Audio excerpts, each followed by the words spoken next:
see.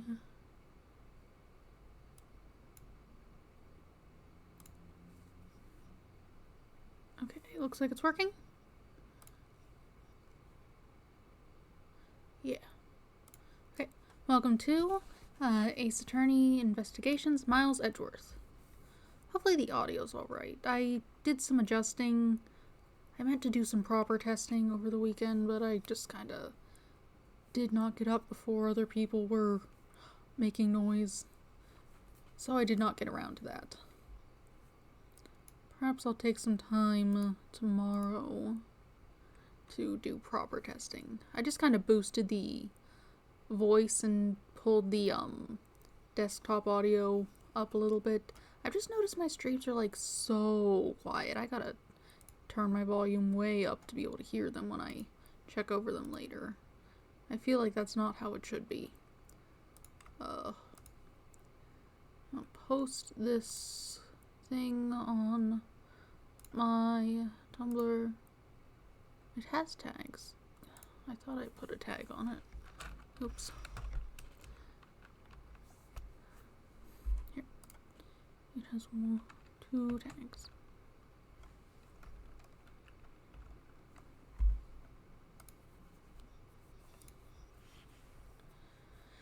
Okay. Not sure how helpful that'll be, but, you know, it exists. Anyway, Ace Attorney Investigations, Miles Edgeworth. I know very little about this game beyond literally just what I saw when it was announced they were doing the collection back whenever that was. I think I saw it in a Nintendo Direct or something. Mostly playable with your controller. Incorrect glyphs or require a keyboard. I see. Oh, hopefully it's fine. Anyway, I haven't actually opened this game at all, which could be its own problem. Hold on. Yeah, it's not getting captured. Let me see. When game capture? No, not RetroArch. We need to capture... This should be it. Ace Attorney. Let me get it to the proper settings first. His health warning, that's nice. Minimal changes. Yes, yes. Can I get to the options menu, please? I did not open this before. Okay, it was already in English, but okay. No, I don't want to look at your privacy policy, thanks. I do not care.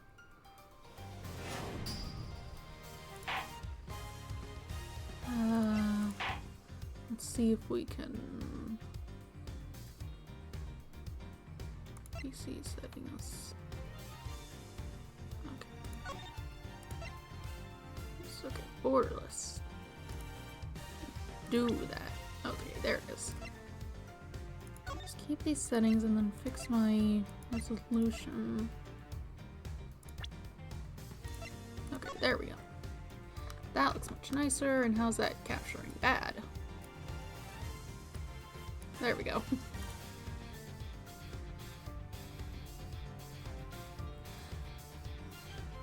Let's see. And text is on top of it. Okay. Everything should be good.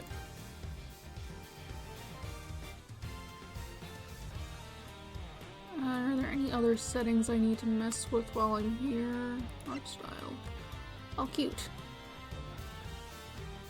You can get the old sprites, or you can have the drawn art. Cute.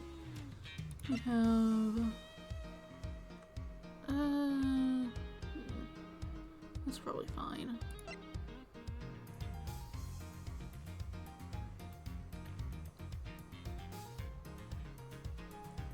Reader. No, I don't need that. Okay. Alright, so that should be good. Looks like everything's in order now. Usually I open the game at least briefly prior to doing the stream, but you know. Okay. Controller seems to be functional. And we'll just jump right in, I suppose. Actually, let me put on this chapstick. I forgot.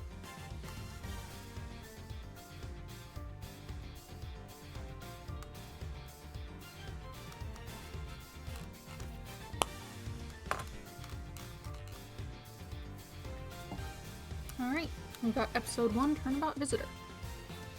Let's see what's up. Everything old is new for playing with the HD chibi characters. Episode 1, Turnabout Visitor. March 14th, 1:16 a.m.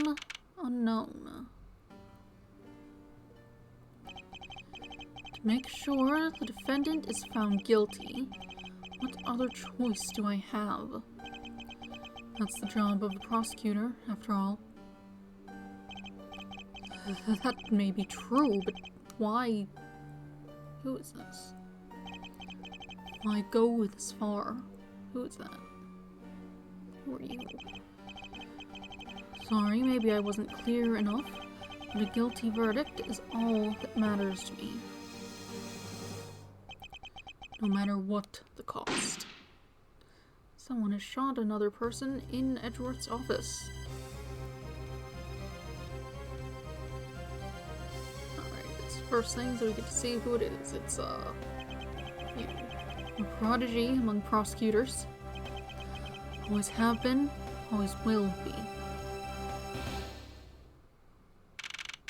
March 14th, 2:05 a.m., Prosecutor's Building, 12th floor hallway.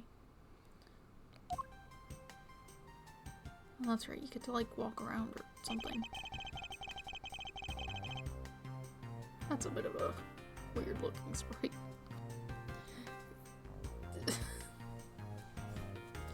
It's, like, facing off to the side. The general art style's different than the little sprites. Oh no. It's probably fine, it just stands out weirdly. Granted, I suppose we didn't actually see Edgeworth in the style from the Apollo Justice games, but still, he looks not terrible, just odd. I feel like he's not as... He's a little... desaturated? Could it be? That was it. Oh well. It's hard to believe I've been away from my office for a whole month. Hope Detective Gumshoe has been keeping an eye on my office and keeping it clean. The door is unlocked. Detective Gumshoe? What's the smell? It's very familiar. Blood.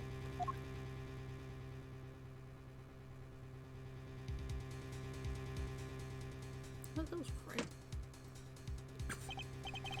What the? What's the meaning of this?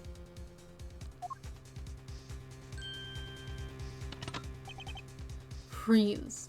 Oh, someone's got a gun, sounds like. Mystery. Identify yourself. Shut up. You got some nerve committing murder in a prosecutor's office.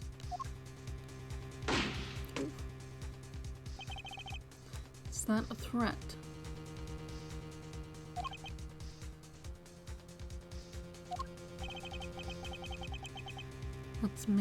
Let me make one thing very clear. What?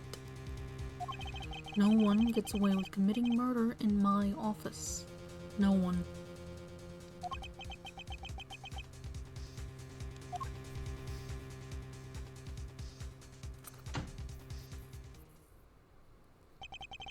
My name is Miles Edgeworth, and I work as a prosecutor in my local district.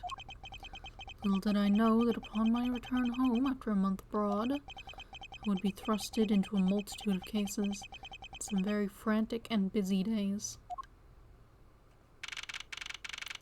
March 14th, 2:56 a.m., High Prosecutor's Offices, room 1202.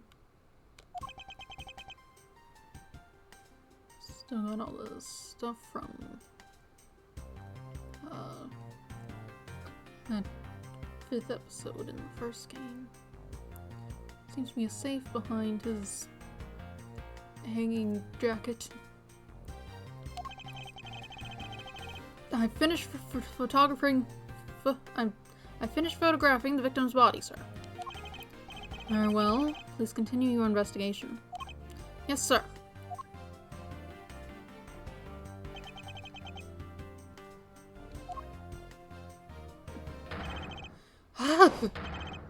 Mr. Edgeworth, sir. Are you okay, sir? Keep it down, detective. This is a crime scene.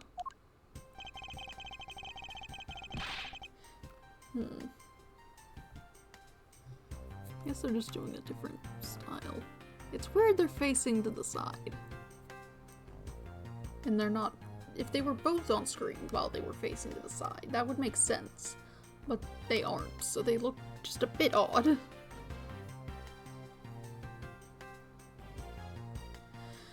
When I heard the murder had taken place, when I heard a murder had taken place in your office, I ran up here straight away.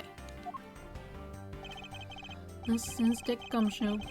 He's a detective with the local precinct, and the one they assigned to handle this murder case for the time being.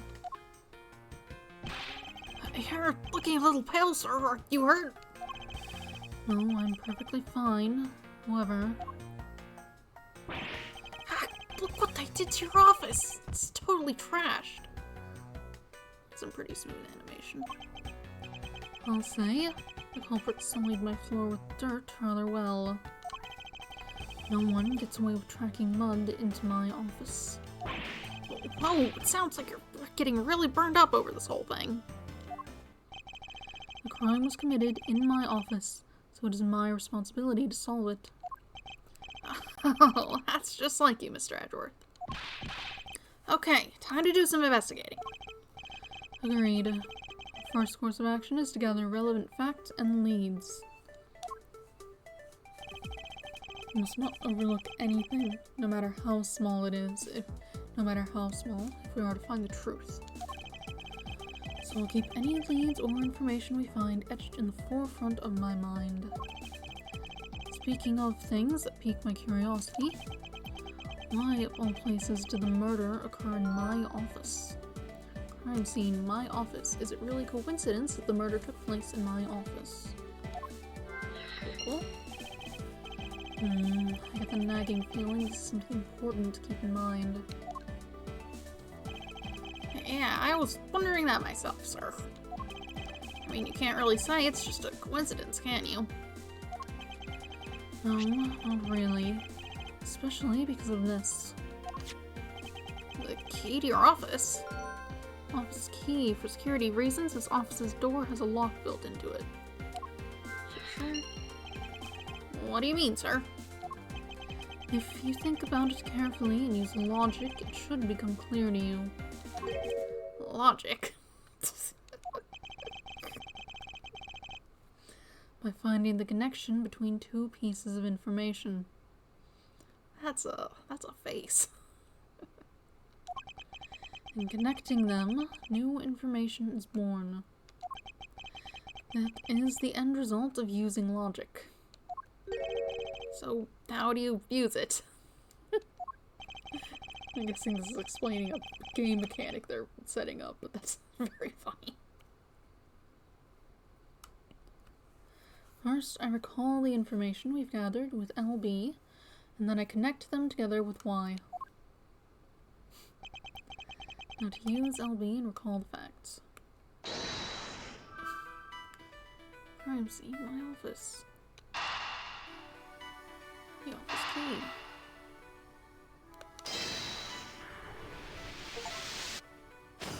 Fantastic.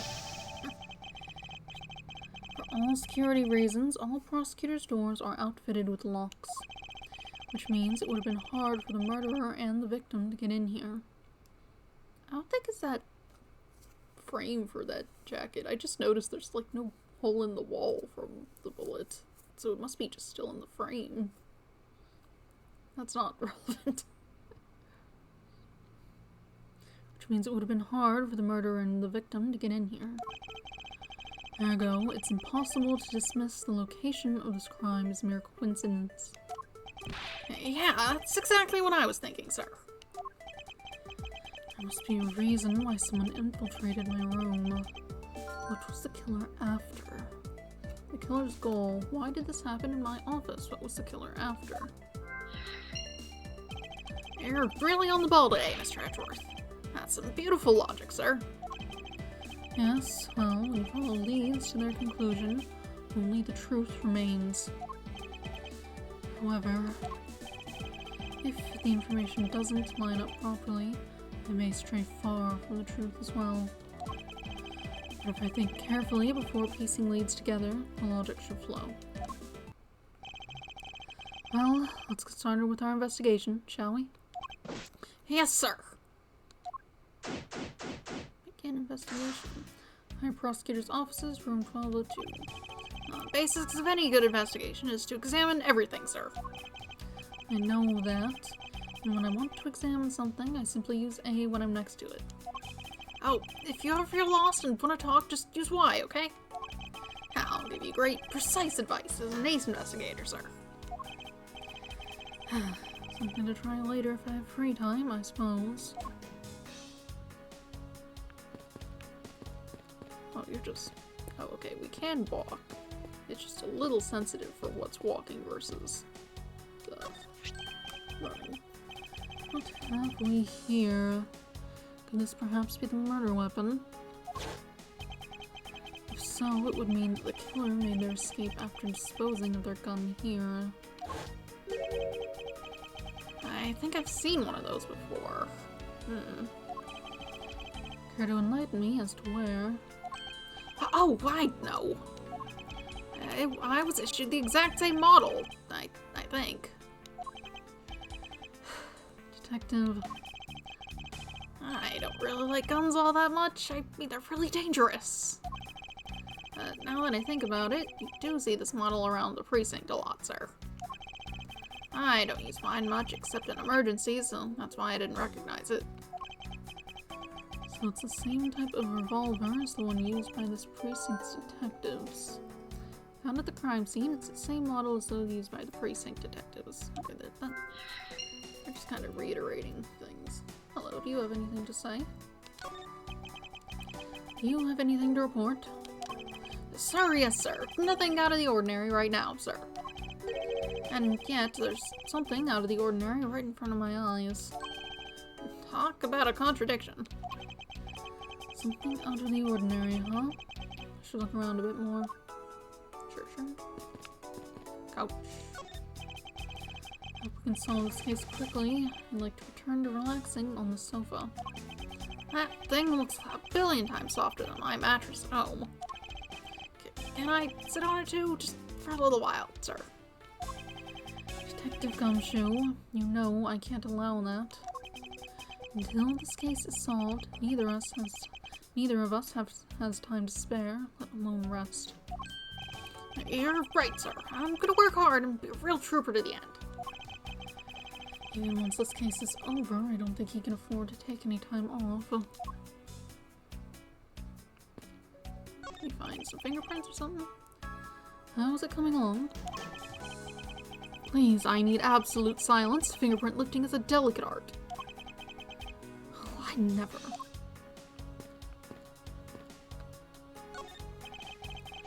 Well, it's a good thing my steel samurai doll was spared any harm. Speaking of which, I still haven't actually sat down and watched any of that show. What's it about again? Oh, I don't know much about it myself, but the hero of the Steel Samurai, warrior Neo Tokyo, is the Steel Samurai. And his goal is to defeat the evil magistrate. And it's a show geared towards kids. However, its high production values and riveting plot draws in a number of adults as well. Spin-offs like The Pink Princess, Warrior of Little Old Tokyo, and The Nickel Samurai, along with the deluge of merchandise and even a new stage show, gives it presence. You sure know a lot. Are you sure you're not some sort of rabid fanboy? Of course not. Anyone that keeps up with society knows at least this much. And that conversation lasts longer than expected. Let us return to the investigation. It's been a while since I've sat at this desk. Oh, how I've missed you. It's so tiny that it looks newer than when I first bought it. Oh, yeah. That thing's so polished, it makes mirrors jealous. Don't tell me you had no other work the entire time I was away, Detective. My job is to protect your office, sir. And you did such a good job protecting it that a murder occurred in it. That's harsh, sir. I have to admit the desk has never looked better, so I guess I can't dock his pay.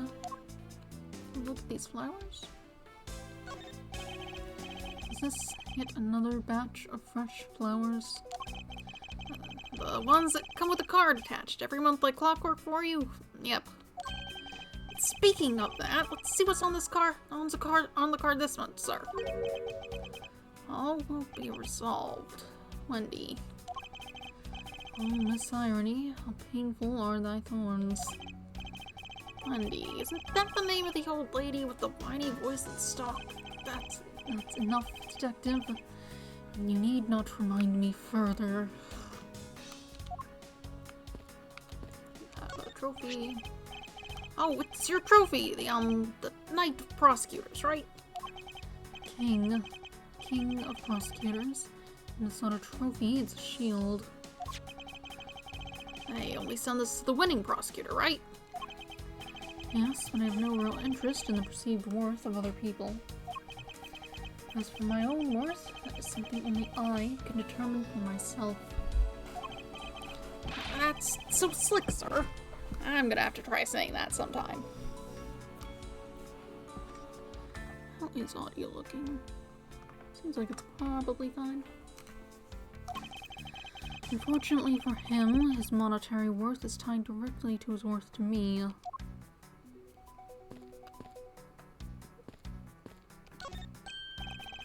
Watch out for the teacup fragments there, sir. The killer is going to pay this tea set. Yikes, you're really mad over this. This tea set is very dear to my heart and can only be bought in England. It cost more than your whole month's paycheck. What? Now I feel like the killer's wasted one of my monthly paychecks. Got some blood. Interesting positioning. Were they braced against this at some point? Blood under the books, it looks like, unless that's just a weird shadow. Your files are all over the floor, sir. They probably fell during the struggle between the victim and his killer. Signs of a struggle. My files are a mess, pointing to a struggle between the victim and the killer. Oh, and I tried so hard to keep this place spotless while you were away. I mean, this just rendered all the time and effort I put in pointless. I don't recall ever asking you to clean my room. Well, I watered the flowers every day, just like you requested, sir. I just added cleaning to the list as a weekend special. For about half a day every Saturday, I'd come in and clean this place until it sparkled. Does he have a life?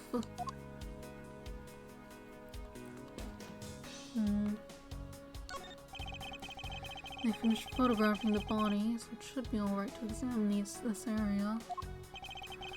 I won't rest until I've inspected every suspicious-looking nook and cranny. Okay, well, someone's clearly written something on the book. I don't believe it! I packed those files on the shelves so tight. Not even an earthquake could make them fall off, but just look at them! At this rate, the rest of the files won't be able to withstand an earthquake at all. A problem, to be sure. Well, once the investigation is over, we'll put them back up on the shelf. You don't care that they've been written on? Whatever. see here. There's blood all over his lower abdominal area. It looks like the bullet passed clean through his stomach area, sir. In other words, he was shot. Yep, and until the autopsy's done, I don't think we'll know much more than that. Please have the body sent to the morgue once they're done processing the crime scene. Crime scene notes jotted down in my organizer. When it went clean through the victim's abdomen, the body was found at around 2:05 a.m. Are you going to be okay with keeping track of the evidence we find, sir? Of course. This is the safest way I know to keep track of it all. Alright, if you say so. I keep all the evidence I find, either in or with my organizer. When I want to re-examine a piece, I have to press B to open my organizer. The organizer isn't only for evidence, I keep people's profiles on hand in it too. It's probably a good idea to make a habit of checking the facts often. All bodies, same. This appears to be a wallet. What do we have here? Hey, I think I've seen one of those before. It's a police badge, detective. No, I messed it up. It's a police badge, detective. Oh, hey, I have the exact same thing, actually. What a winky dink. Let's take a look inside. Mr. Buddy Faith. It would appear that our victim was a detective, just like you. According to his badge and ID, Buddy Faith was a precinct detective. Seem to have gathered a few pieces of pertinent information. Now to calmly use some logic and figure out if any of them are connected with each other. Can I look at these books? They're the same. You don't care about the writing? Care? The one I can see? What does that say? Gum. It's like upside down. Let's see what we got then. Why did this happen in my office? Victim was a detective.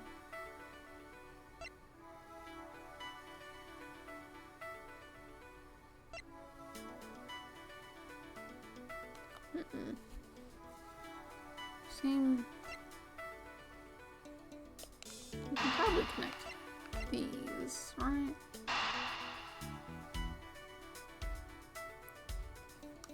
How do you get his own gun got used on him? That makes sense. A revolver, the standard model used by detectives. Could it have belonged to our recently departed? Detective Gumshoe, could you please thoroughly check the victim's body one more time? Shouldn't they have, like, serial numbers on them? You should be able to check that. Yes, sir. On it now, sir.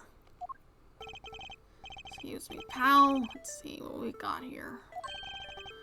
Mr. Edgeworth, sir. This guy's wearing a gun holster. So it appears that our killer somehow managed to take the victim's gun from him. Victim's revolver, it can be assumed that this gun is the murder weapon that was issued to the victim.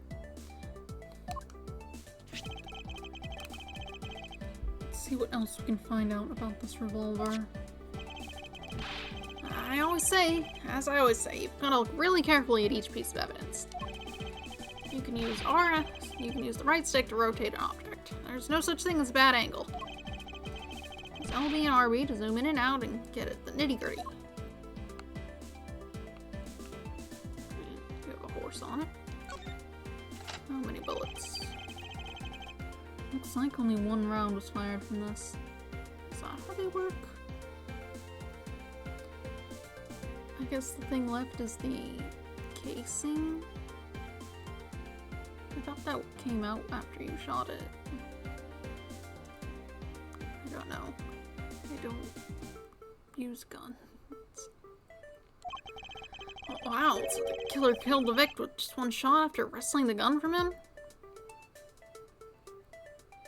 That doesn't line up because the thing was also shot. The frame. Sounds like the guy knew how to handle a gun, huh, Mr. Edgeworth? We have no proof from now, but that is a distinct possibility. I guess this is about all we're going to find out. I should send the body to Jim. Who is this? Who is Jim? Oh, that guy. That was his name, wasn't it?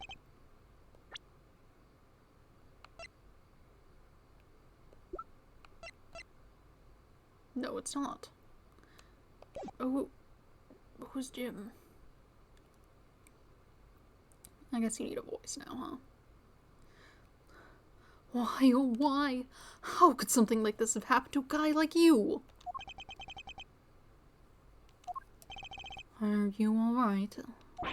Don't touch me! Leave me alone. Just let me be. Sorry, but I can't do that. The investigation is still ongoing, so please refrain from touching the body. The body! The body! Don't talk about him like he's just some lump of flesh. Look at him.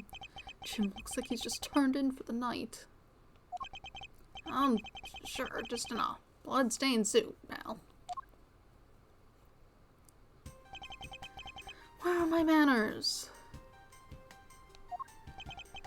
Aren't you that prosecutor? Ah, yes I am. I'm Jacques Portsman, prosecutor. Jacques, I think is how that is. Jim here was my partner in crime busting. I'm Miles Edgeworth, and like you, I am also a prosecutor. Detective Dick Gumshoe, sir. So you're Miles Edgeworth. I guess this is your office? Yes, that is correct. It was you! You're the one who killed Jim. Hey, you don't go around jumping to conclusions, pal. Just calm down, okay? I will not. I know how things work around here. My prosecutor's office doors all have locks built into them. Only the owner of the office has the key to his or her own office door. That is correct. However, I was not the one who killed your partner. Yeah, Mr. Edgeworth has been overseas on a business trip this whole time, pal. And the key to the door was with me the entire time, okay? So the only one who could get in here was me. Wait, that means... I'm not sure what that means. So it was you, then? You're Jim's killer. No way, pal, you got it all wrong. Everyone calm down. Mr. Portsman, correct? If you are a real prosecutor, you should note how to stay collected. The investigation has only just begun. Isn't it too early to be drawing conclusions? Alright, I get the point. Alright, my mistake. I tend to get a little too hot-headed sometimes. You sure are one cool customer, though, Mr. Edgeworth. I've heard all the rumors about you. You're the great genius prosecutor. You're something of a legend, you know. Anyway, let's call a truce and work together, okay? Now, how about a handshake to seal the deal? A pleasure to work with you. Hey, you guys were conducting your investigation, right? Sorry for barging in like that. Carry on then, it's your room, after all. Thank you, I intend to. I just want a little more time to say goodbye to Jim. You there, sir?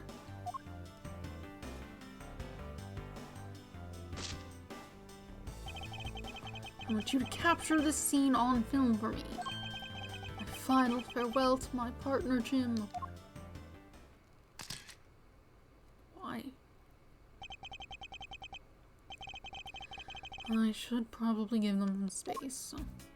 I didn't look at this yet. Chest one. Ouch, they even knocked over your chess set.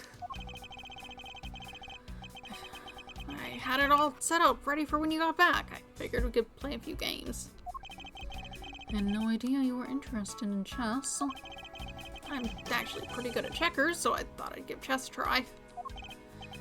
In that case, I suppose we can set some time aside after we solve this case. I don't expect the games to tax my mental acuity much. Do you have new things to say now that I've looked at things? Do you have anything to report? Sir, yes, sir. Nothing out of the ordinary right now, sir. Yet there's something out of the ordinary right in front of my eyes. Okay, that seems to be the same. Well, you can look at this now.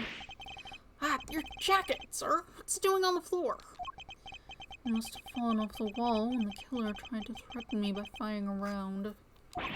So the killer not only shot the victim, but they shot your jacket as well? They dared shoot the ultra-special jacket that you made your prosecutorial debut in. Debut. What if they'd shot through it? It would have been a disaster. It's not worth getting worked up over, Detective.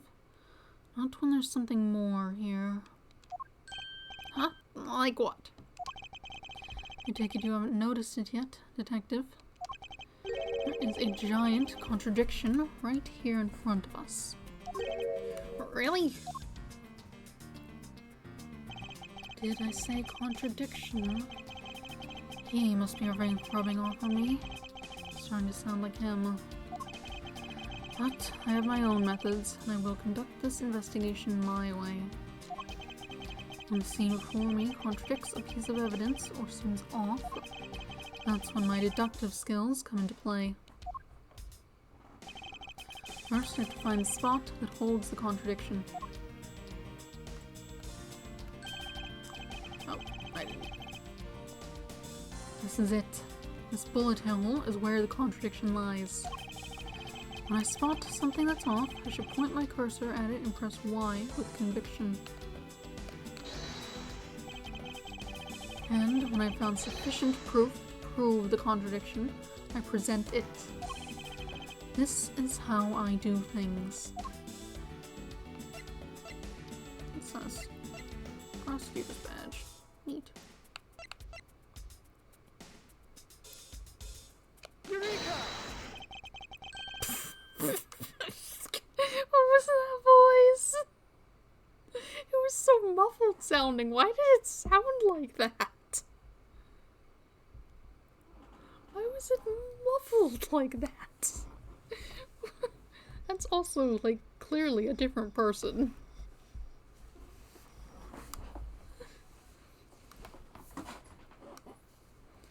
This bullet hole is the contradiction. What do you mean, sir? It's elementary. 2 shots were fired in this room. The first felled the victim. And the second felled this frame. Hey, that's right. However, this gun was only fired once. Hey, that's true too. Which means that one of these 2 bullets was fired from a different gun. Did the killer have another gun prepared for tonight? Another handgun. Other than the victim's gun that I found, could there be another gun in play here? By the way, I noticed something, sir. Yes? What's that thing sticking out from behind the frame? Oh, that. It's a secret safe. That secret safe? Oh, I smell money. I'll spare us trouble and just say it. Nothing like what you're imagining is inside. Now, if you could kindly move this frame out of the way. Roger that. Talk about dusty. I suppose that's what happens when I'm not here to dust it once in a while. I had no idea there was a safe here, or I'd have kept it clean for you, sir. So, when did you put this thing in? It wasn't something I had installed personally. Every prosecutor's office has one. Really? I had no idea. Well, only prosecutors are supposed to have knowledge of their existence. So, what's inside, Mr. Edgeworth? Right now, nothing. We only use them to store especially important evidence when a trial's in session. That's it. Talk about squashing my hopes and dreams. Secret safe data jotted down in my organizer. Each prosecutor has one in their office. Only they know of them. Trial evidence use. What?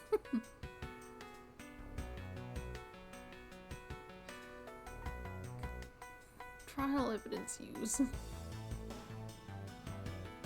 Use. Odd.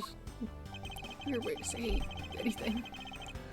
I won't rest until I've inspected every suspicious-looking nook and cranny. What's with these scuff marks? Now this is odd. You found something, sir? This keypad. Did you find it to be a bit too clean? Yeah, there's a thick layer of dust all around it, but not on the keypad itself. You there, forensic scientist? Yes, sir. Could you please dust this area for fingerprints? You got it, sir.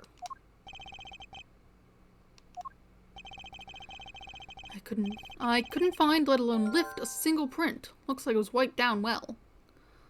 All of the fingerprints on this have been wiped clean off. There's nothing in it.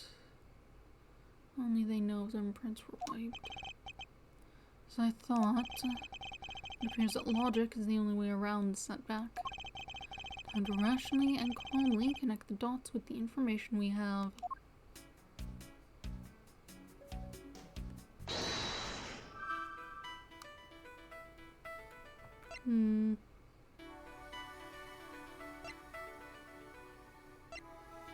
Presumably they were after something they thought would be in the safe, but he just said there wasn't anything in the safe. So, I wonder what they thought would be in there.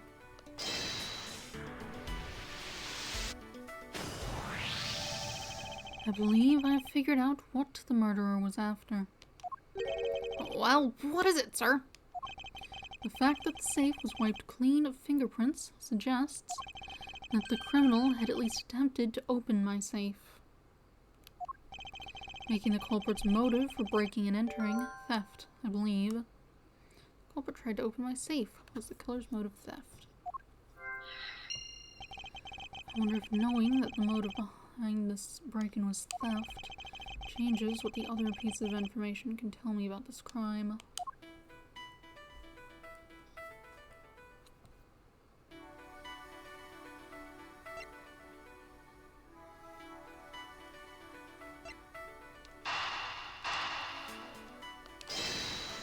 Something like maybe the things are moved because they're looking for something instead. There is a possibility that the files splayed on the floor are not the result of a struggle between the victim and his killer. Oh, you mean like it could be from when the killer tried to find something, sir? Precisely. We need to figure out if any of the files have been stolen. Yes, sir. I'm gonna shelve files like you've never seen before, even in a library. Sure. Let's give that a try. Why do all the good ones always die young? Surely you must ponder that every once in a while, Mr. Edgeworth. No matter how much we lament, the dead will not come back to life. All we can do is search for the truth.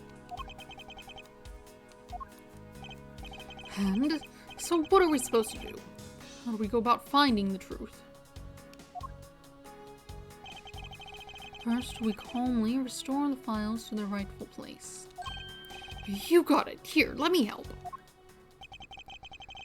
So this file goes here, and that book goes there. You sure know a lot about where things go, despite it being Mr. Edgeworth's office. Because I'm the one who keeps it tidy, pal. Okay, done. The handprints are...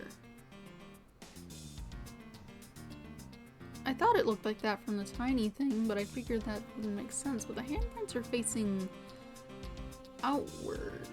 I suppose it could be if you were up against the back of it and if you were like backed up against it and set your hands like that, maybe, but it would appear that the murder was definitely committed here. The bloodstains on the bookshelf are still fresh, actually. Whoops, that's not what I wanted. Okay, the buttons are not the same as in Apollo Justice. I cannot make the text disappear to look at a thing.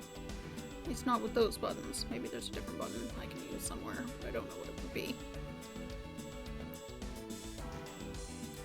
The bloodstains on the bookshelf are still fresh. Oh, it's press in the left stick. Fascinating.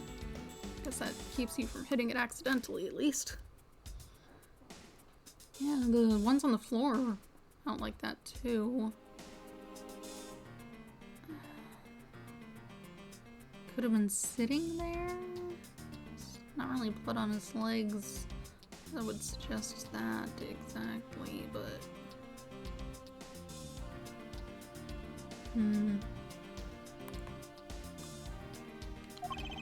I suspect that the victim was killed in a standing position, hence the prints on the shelf.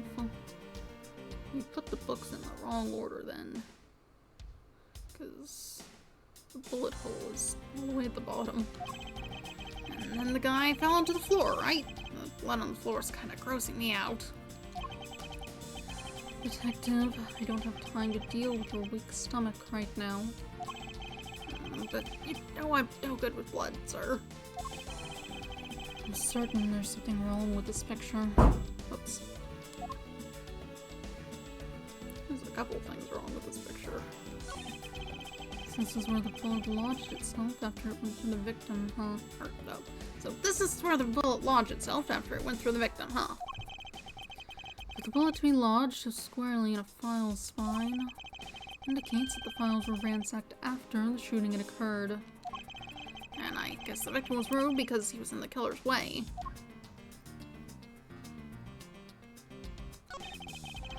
The victim's handprints. He must have tried to support himself with his hands here after being shot. There are prints on the floor, too. This must have been made when, unable to stay standing, he dropped to the floor.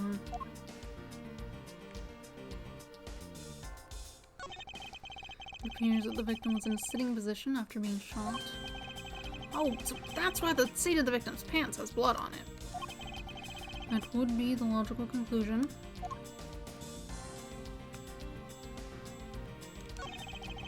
The killer moved the body because it was leaning against the bookshelf. The blood on this guy's pants proves that pretty well. In a sense, I suppose. See, I'm not completely useless, Mr. Edgeworth.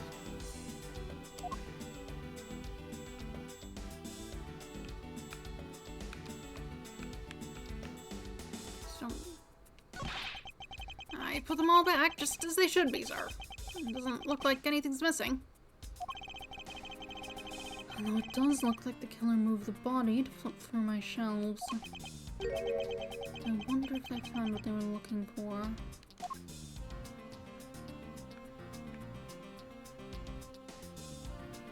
I mean, the most obvious problem is this. These spots are not connected to any of the evidence I hold.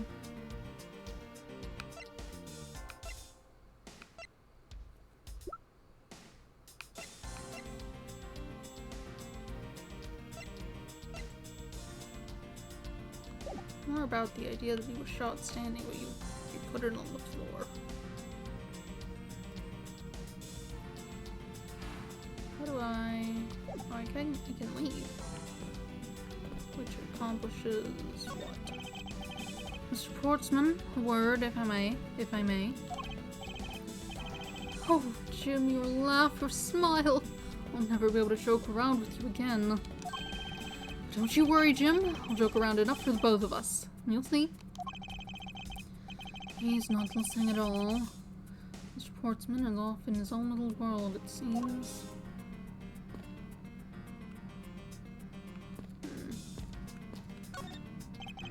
Certain there's something wrong with this picture.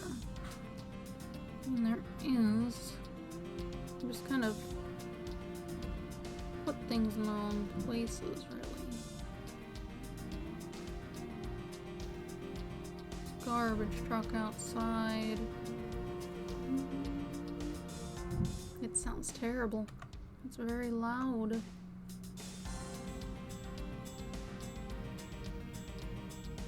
Definitely seems to be being picked up. How am I being picked up? Da-da-da-da. Where you go?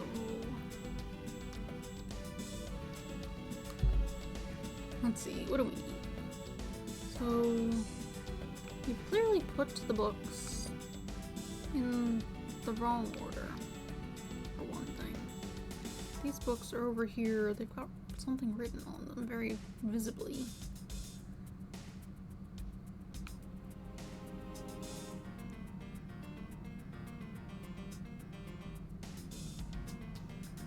I'll try to point that out exactly. The evidence doesn't seem to be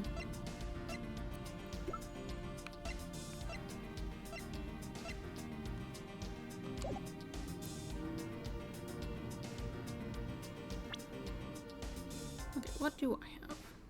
I guess I can look at things closer, can't I? I have a badge. It's very pretty. It's a screw-on type. Each prosecutor's badge is engraved with the number of its owner on the back. Numbers. As if we're not human on the inside like everyone else. Okay.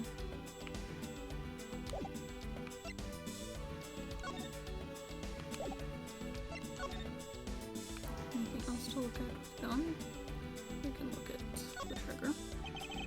To think that it's so easy to take a life with just a pull of a trigger. No, I can't ever see myself really liking guns. Oh, but I love the ones that use it, the track and field meets to start races. If you take off before it's fired, everyone always ends up following your lead. To chase you down from a false start, detective. Now that you mention it, even when I finish first, I always wind up in last place.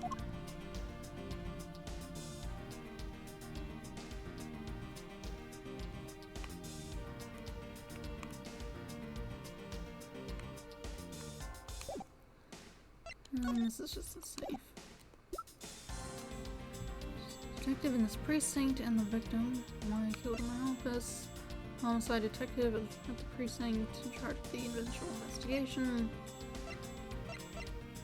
High prosecutor in this prosecutor's office. It's my first time speaking with him. Well, okay, I see. It says through the victim's abdomen. I can use that to be like, this is on the floor. You put it in the wrong place. Okay, now I need There's clearly a contradiction here with this bullet hole. What do you mean, sir? You don't see? Quite simply, the bullet hole itself is too low. If the victim was shot in the stomach, the hole should be much higher up. What if the guy was shot while he was sitting or lying down, sir? That would be illogical. The victim leaned against this shelf here after being shot. Which suggests that he was standing when he was shot. And that means... Wait, what does that mean, sir? It means you need to use your brain every once in a while instead of mind, detective. In any case, it means someone made a faulty assumption. And it was from this mistake that our current contradiction was born. What is the faulty assumption that caused this problem with the bullet hole's position?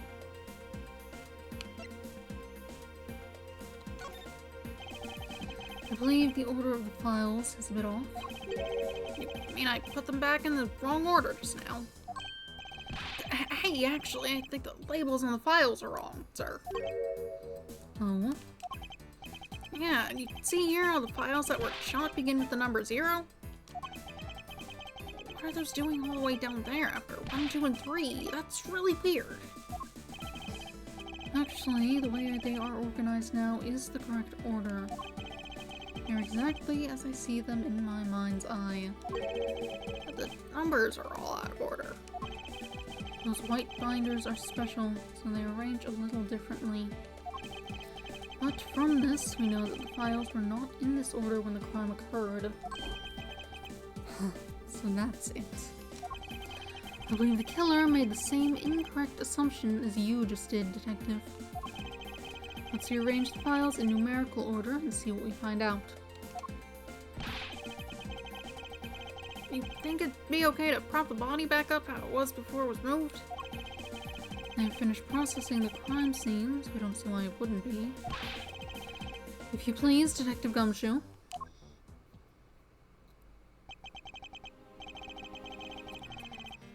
As I suspected, the bullet hole is now where it should logically be. The killer went through my files first before shooting Mr. Faith. And then put the files back in numerical order, I guess. Exactly, and then proceeded to shoot the victim. But why would someone kill a man and then look through the files one more time? Puzzling indeed. Files were thrown into disarray twice, once before and once after the crime. But why? Files in disarray. The culprit rearranged my files twice, once before and once after the murder. Why? Now, the crime scene is as it was at the time of the murder. Time to give it another look. This. What is that? Why does it say Gumshoe on there in blood? I'd say that's some incredibly incriminating evidence. Yes, indicative of criminal activity indeed. No, wait, there's gotta be some mistake. Mr. Edgeworth, sir, help me. Say something, sir. It appears that one of my files was stolen. Is that all, sir? What about me and my situation? Is this what the killer was really after? Stolen file. One of the files that were written upon in blood was stolen by the culprit. Investigation complete. Looks like Jim was able to leave us the name of his killer in the end. This most important message managed to reach us. I'm telling you, it wasn't me. You can't be terribly pleased to hear that your beloved partner is the guilty party. If you are going to accuse Detective Gumshoe of being the culprit, I sincerely hope you have some proof to back it up. Jim's words, they're more than enough, wouldn't you say?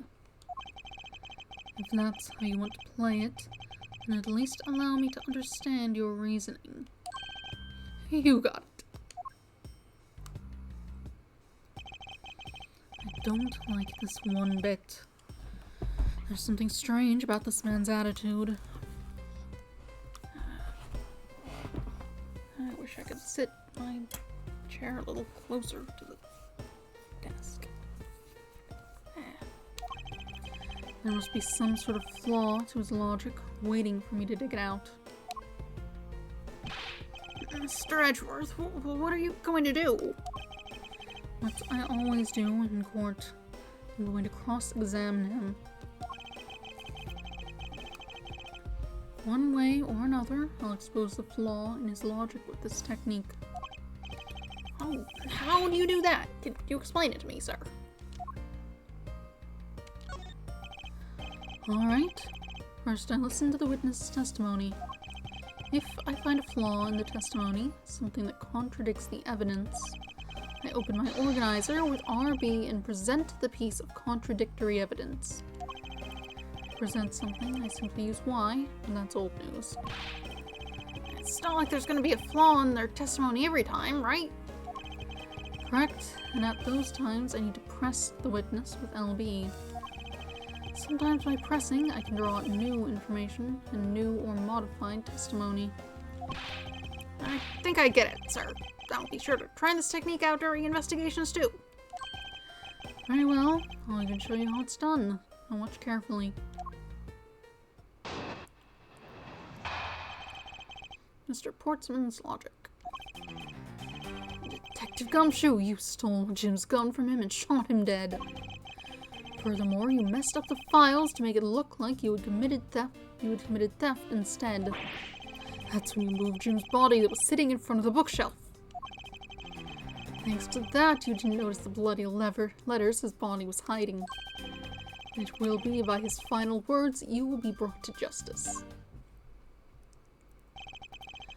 You intend to argue that the victim's dying message points to his killer. I can hear Jim's voice and he's calling for his killer's rest. You sure you're not mishearing his words, Mr. Portsman? There's no way Detective Gumshoe is the culprit here. I will find the flaw in this man's logic. Expose it with credible evidence.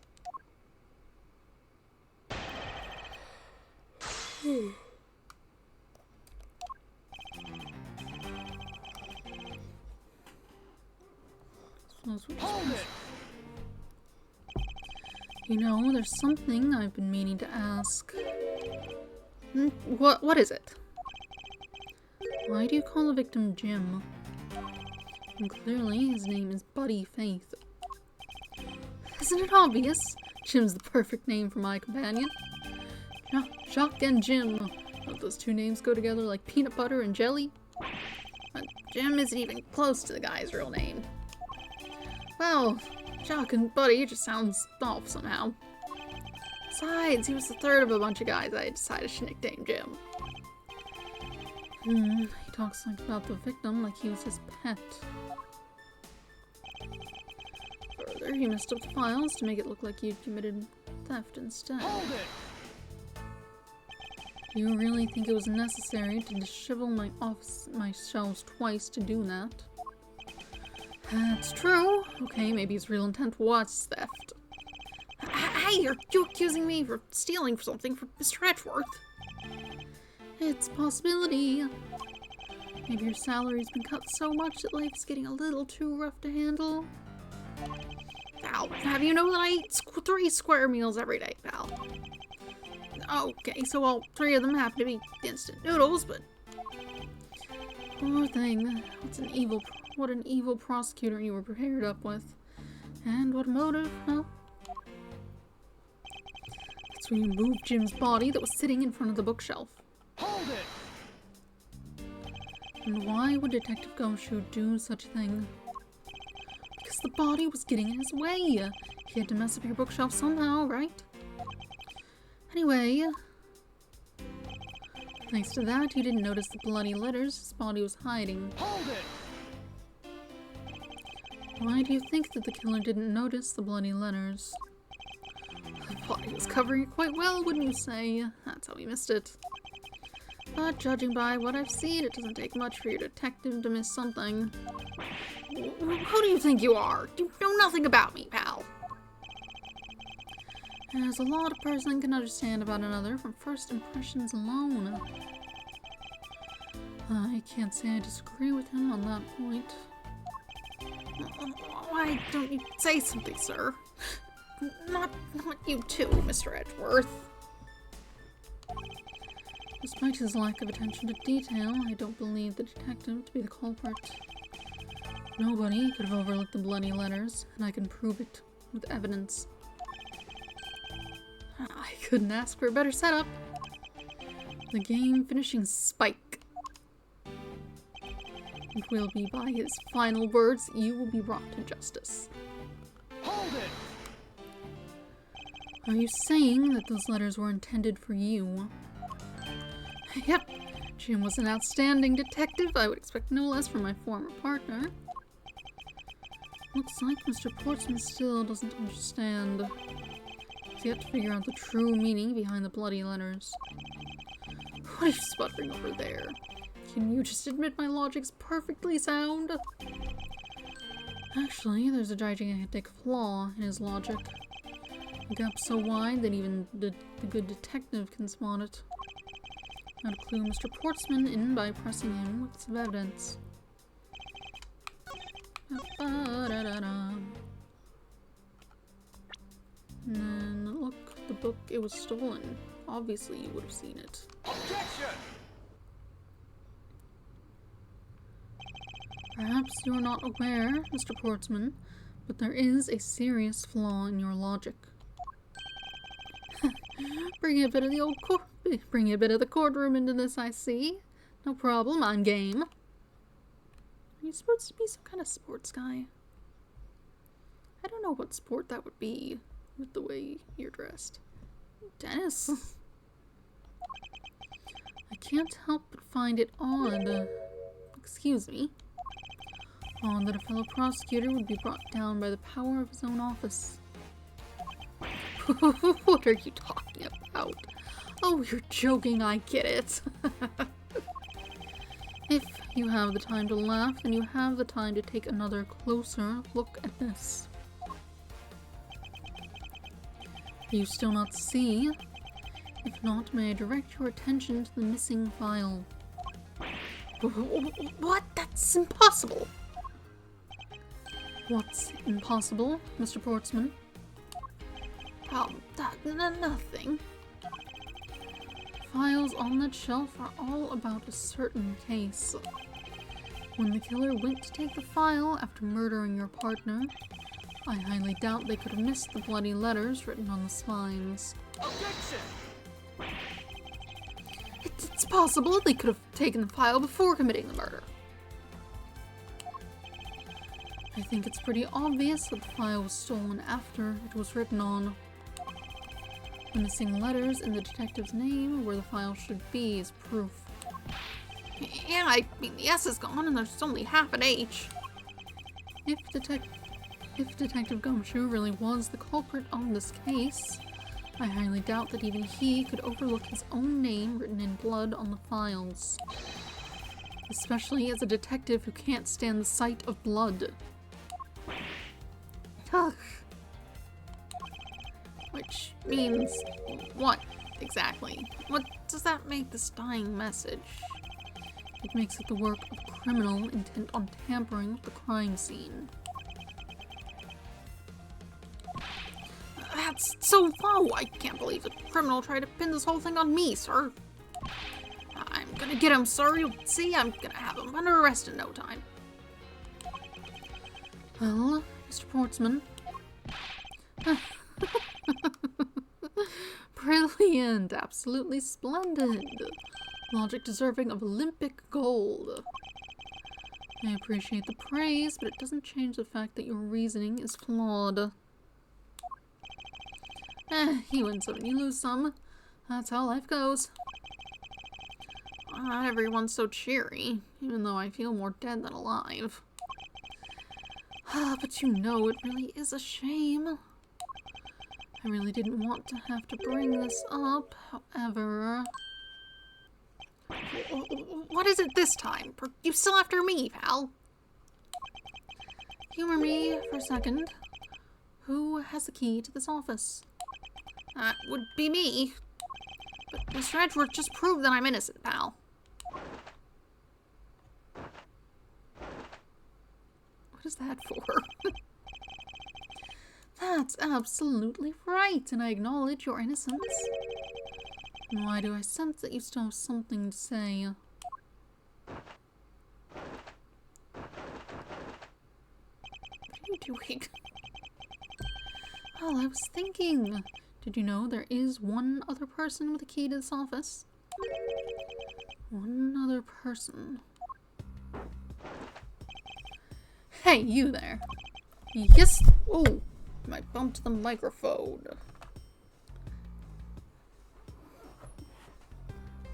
I mean, it still seems to be working. Hopefully that didn't make too much of a terrible noise. Yes, sir. What is it, sir? Would you kindly fetch and escort that lovely young lady here for me? Lady. The girl is a member of this building's security. Think of her as a material witness. Security? Did you say security? Don't stop it, pal. Don't. What's wrong with him all of a sudden? I believe she needs no introduction. I have called upon Miss Maggie Bird, a member of security. Hi there. No more restaurant. I've gone out of business with how it is. Why do you have feathers on you? Detective Gumshoe, sir. Maggie. Miss Bird is the security guard on watch tonight. I see. And your point is? My point is that she could very well have used it. By it, I mean the master key, which can open all the office doors in this building. What? If you are not the guilty party, Detective Gumshoe, and the only other person with access to this room is Miss Bird. How dare you? I would never sneak into someone's room. That's right. I refuse to believe that Maggie's the culprit, pal. It was me. That's right. I did it. Can we take that as a confession, Detective? Well, it wasn't really me, but it definitely wasn't Maggie, pal. So, yeah, it was me. If it was, you'd have no problem with that, right? Please refrain from flying off the handle, Detective. There's no need for such theatrics. Listen to your boss, Detective. He understands what I'm saying here.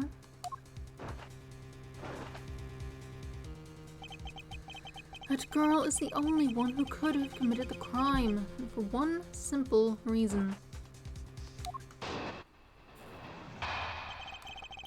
Reason for suspicion. It's pretty obvious that Miss Bird snuck into your room using the master key. I mean, if Detective Gumshoe isn't the one that opened the door, then that leaves only Miss Bird as our prime suspect. On top of which she knows our good detective, doesn't she? Making it all the more probable that she was the one who faked the dying message. So you were saying she used the master key. Master key jotted down in my organizer. This can open every office door. Its use is controlled by security staff. Incredibly incriminating evidence, wouldn't you say? That's what you claimed about the evidence earlier as well. That was then, this is now. The flow of a good match always changes during a rally. I guess it is tennis. It's all about your reflexes and reaction time, especially for an athlete like me. I wonder if there was anyone else other than Miss Bird who could have used the master key. Seems that the only way to get Mr. Portsman to give me more details is to press him.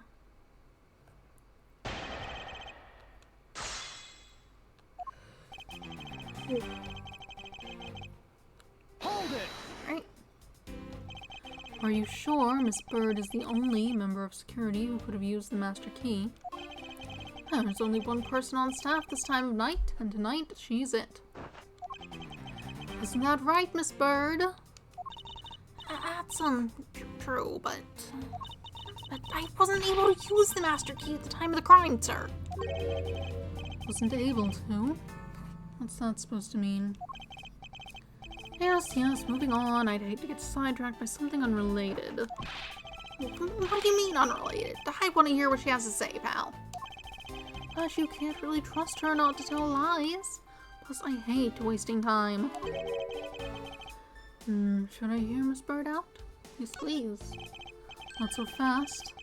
I, too, am interested in hearing what Miss Bird has to say. Didn't I just say it'd be a waste of time? You don't need to hear her lies. I'll be the judge of that. Miss Bird, if you please. I discovered the master key was missing at around 1 a.m., sir. What do you mean by missing? As in, it wasn't anywhere in the security booth, sir. The killer must have stolen it. Mr. Portsman, I believe this to be an important piece of testimony, don't you? can't believe someone like you would be taken in by such words. But I'm not lying, sir. Objection! If that's the case, then I'd like to know. Why do you have the master key now? I don't quite know. It just reappeared all of a sudden, sir. Huh, unlikely story. And where's your proof that the key was stolen to begin with? I bet you just forgot where you put it, then found it again. I never lose things. I could practically guarantee that. With me, if something disappears, it's usually because someone stole it. Yeah, pal, trust me. You don't want to test just how bad our luck is. Unfortunately, I can't deem this piece of testimony as conclusive. Glad you agree, Mr. Edgeworth. But... You still haven't established Maggie's motive for breaking into Mr. Edgeworth's office. Motive? Didn't we already establish that it was theft? I mean, the culprit clearly went through the bookshelves and at least tried the safe. It is, as Mr. Portsmouth says, Detective. I can't ignore the fact that all the evidence points towards a motive of theft. But I'm done taking blows. It's time to counterattack with a few facts of my own.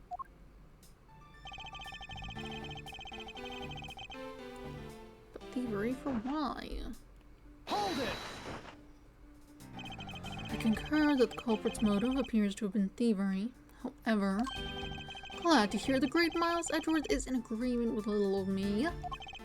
However, with regard to the investigation of the bookshelves and safe, hey, good thinking asking for my opinion on the matter. Would it be too much for you to allow me to complete a full sentence?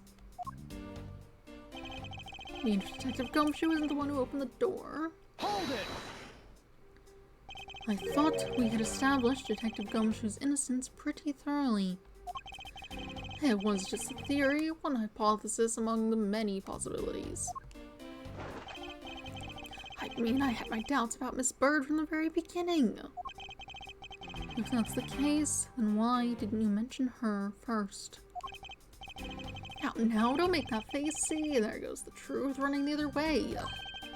Let's pick up the pace and see if we can't catch up to it. I don't think you're catching my drift. Ah, but we are in agreement that the detective isn't the killer, right? If so, then I hope you'll understand what I say. That since she is the only one who could have opened your office door, and that leaves only Miss Bird as our prime suspect. Hold it! Don't you think it's a bit early to be jumping to conclusions? Are you saying there's another way to open the door other than the master key? Oh, I get it. Perhaps you had a spare made for someone else? I'll have you know, I have never made a spare. So what are you insinuating? Nothing. Guess I should have known better than to suggest that someone like you would. Top of which, she knows our good detective, doesn't she? Hold it! Is there anyone in this district who hasn't at least heard of Detective Gumshoe? Good point. He's practically a celebrity among us prosecutors. Really? I never knew I was so talked about, sir. We're holding our collective breath, you know. But when you screw up so badly that you're literally chased off the force. Wait, what? Is that true, Mr. Edgeworth? Of course not. That's hogwash. Don't scare me like that. I almost had a heart attack there. Make it all the more probable that she was the one who faked the dying message. Hold it! By dying message, you mean the bloody letters that spell out Gumshoe. I figured that whoever wrote his name must have wanted to frame him. And just the act of choosing his name is proof enough that the two knew each other well. Mr. Edgeworth, what are you waiting for? Hurry up and present some evidence. I would love to, but first we should listen a bit more and digest what he is saying. And press him for more information. Okay. suppose this is what you need to deal with. Thievery, right? Hold it! Oops, that's not what I meant to do.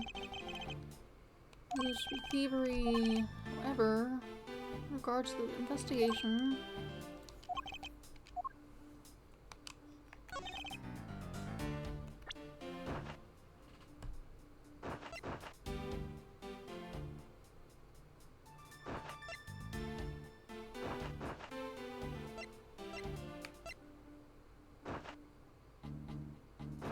Only the prosecutors are meant to know about these safes. Objection!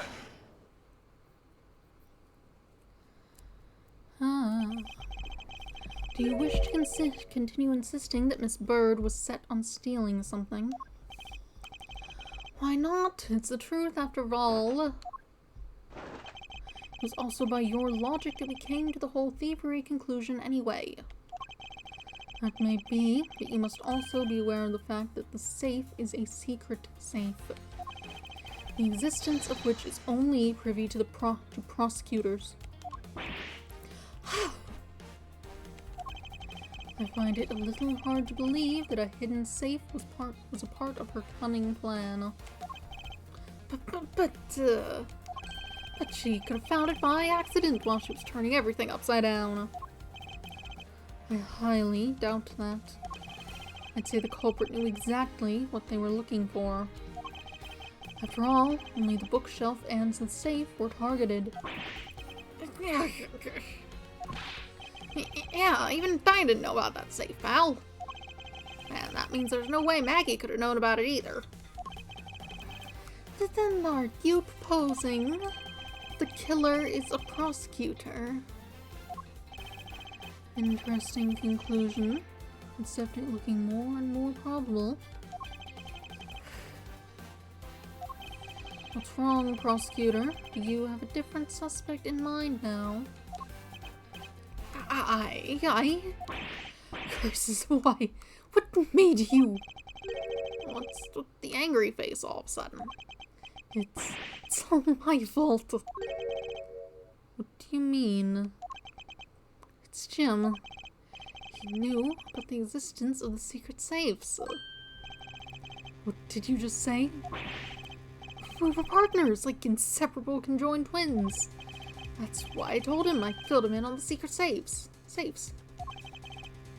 And that means... Yeah, I know. I'd only just told him to. Obviously, it was wrong of me to tell him. I still can't quite believe it, but the thief who broke into your room was probably Jim. Now he's claiming the victim was the thief. And you were simply trying to stop him, weren't you? Miss Maggie Bird. Excuse me? And you are a security guard, right? That's your job. Killing is going a bit too far, even in your risky profession. What the? You're still accusing Maggie of the murder? Yes and no. I mean, she had stumbled upon Jim, who had probably drawn his gun. I get it, it was self-defense, wasn't it? No, I couldn't. I could never do something like that. Not even as a security guard, sir. Plus, even if he was the thief, he wouldn't have a key to this office. Which is precisely why he had to steal it, wouldn't you say? It was Jim who stole the master key. Pretty impossible for a supposedly stolen key to be here with us, unless... Well, unless you retrieved it from Jim after you killed him. Mr. Portsman, are you honestly accusing your own partner of being a thief? I don't want to admit it, but it's the only way for everything else to make sense. Has he no honor? Now then, I think we're done here. The investigation waits for no man. Would you people be so kind as to see yourselves out? You can't kick us out. This is Mr. Edgeworth's office. But I'm the one who's been assigned to this case. You are all suspects to varying degrees and therefore ineligible to run this show. Listen, pal, how many times do I have to say this? Maggie can't be the culprit. Detective Gumshoe, calm yourself. But, sir... We have no choice but to accommodate his request. For now. Thank you, Mr. Edgeworth. At least one of you understands. Now then, if you could remove yourselves from my crime scene, I'd be most grateful. Mark my words, Mr. Portsman. We will meet again. If that's a formal request from the legendary prosecutor himself, then I suppose so. Now don't disappoint me, you hear?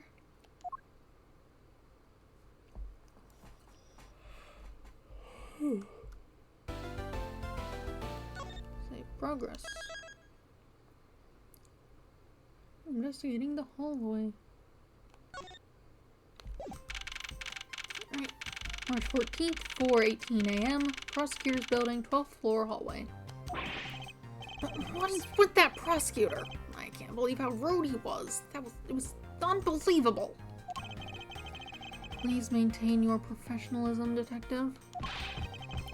I'm gonna find some real solid evidence proving Maggie's innocence. You'll see, sir. We've been kicked out of the crime scene, sir. True. So then what now? Looks like my life's fallen into yet another gigantic ditch. Do not despair, Miss Bird. We can overcome this as well. There are many other places and things we should be looking into anyway. Really, sir? For example, this hallway. The linchpin of his argument against Miss Bird is related to the master key. In that case, this hallway is the perfect place to look for more information. Regarding the mystery surrounding my door. Prosecutor's building, 12th floor hallway. Alright. First off, I can see the book is under the thing here. I won't rest until I've inspected every suspicious looking nook and cranny. It's... Ah, isn't this that missing zero series file, sir? No doubt about it. The bloody letters mark it clear as day. There seems to be a few pages missing. Our thief took only what was necessary and left the rest behind. So what are these zero files about, sir? I guess they've got something worth stealing in them, huh? Not particularly. It's just a collection of court case files. However, the cases within these files are not mine.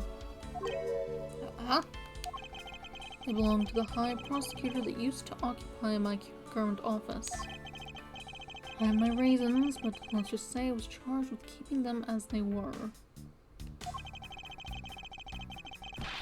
That means the thief must have also wanted the file for a specific reason, right? It would seem so. Only the pages related to that case from 10 years ago are missing.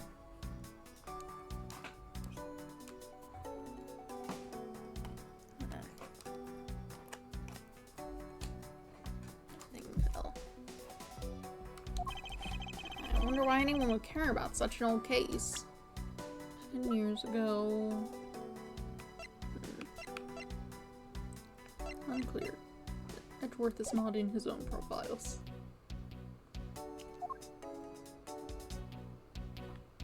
Here's a couch. A well-crafted, high-quality sofa for visitors. The stitching is excellent. Talk about a luxury waiting area.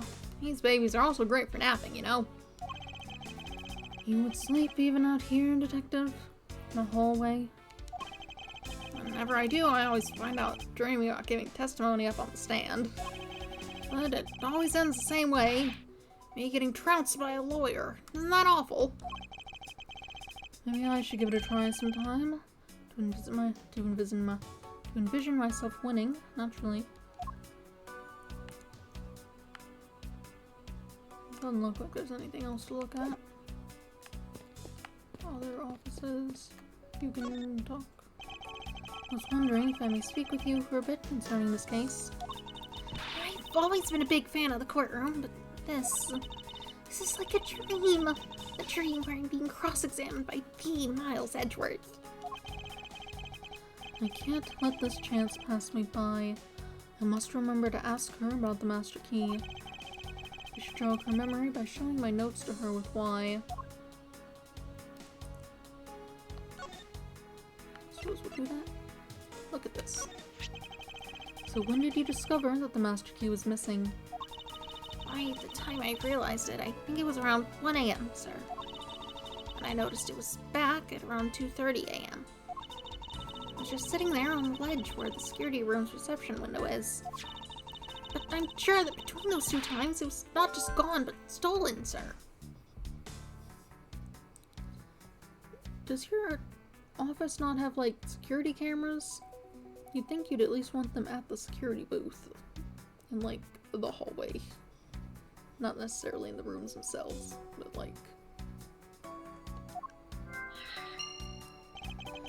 Why is such an important key stored in such an insecure place? It's not like that, sir. We always keep the key further inside the room, away from the window. Always, you say? Except for this time, correct? Well, I admit I was a bit careless, but I had my reasons. I left it out because I was sort of using it at the time. It was after I had used it that I left it sitting out on the ledge. She used the master key.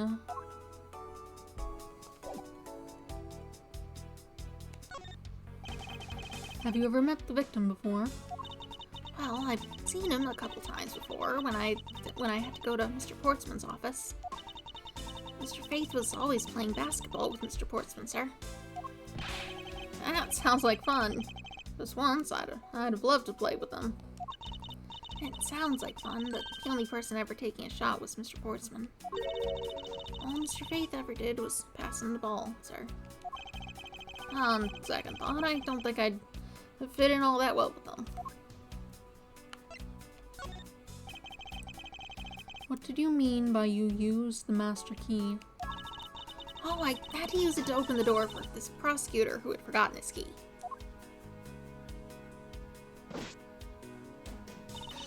I mean, it's my job as a security guard, right?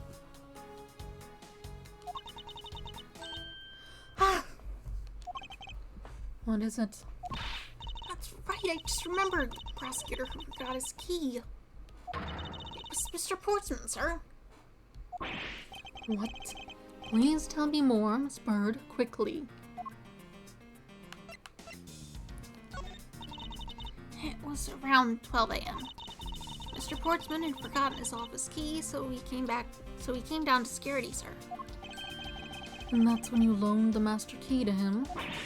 No way, it's against regulations to loan the master key out to anyone. I walked with Mr. Portsman to his office and opened the door for him personally, sir.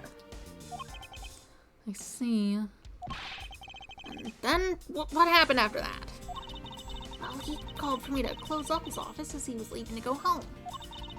It was around 1:30 a.m., I think.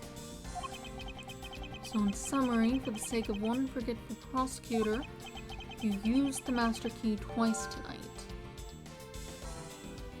How would you have used it if you noticed it missing at like 1 and didn't get it back till like 2:30?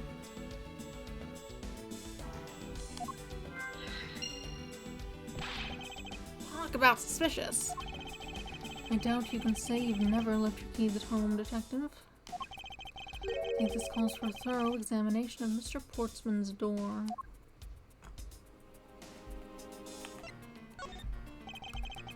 Miss Maggie Bird, correct? I take it you are an acquaintance of the detective?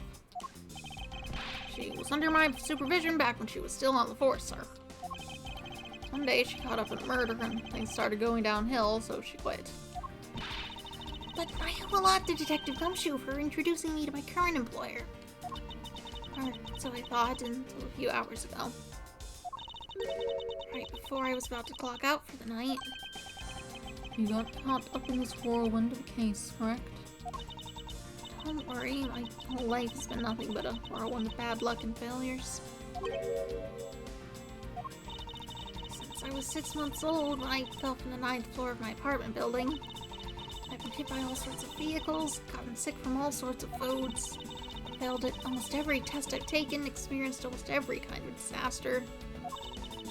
And now I even managed to be named a criminal just when I become a security guard.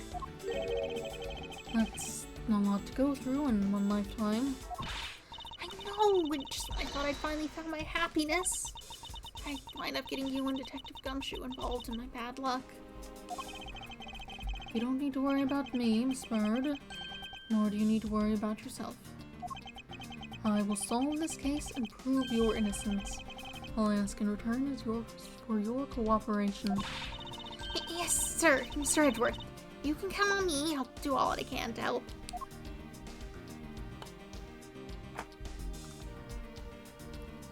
Do worry about Gumshoe. Nothing said about that. I wonder... Oops, that's not what I meant. I hit the wrong button. Can I just talk to you? What's this? Just wondering about the investigation. Oh, I've been waiting for this. A real seasoned pro teach you how it's done. A real seasoned pro of instant noodle cuisine, perhaps. You know that you can always check out the really important spots in more detail, right? Yes. And if the area's too big, you can always use the right stick to look around. Oh, but don't worry, sir. The right stick command will only show up when you need it. I knew that as well. Man, would you think there's a contradiction or something unusual? Try deduction. First, you line up your cursor with a suspicious-looking area, then press Y and choose your poison, I mean evidence. When you've settled on a piece, you've got to present it with Y again. I'm pretty sure I already knew that as well, Detective. Well, if you can remember all that, welcome to the world of pros.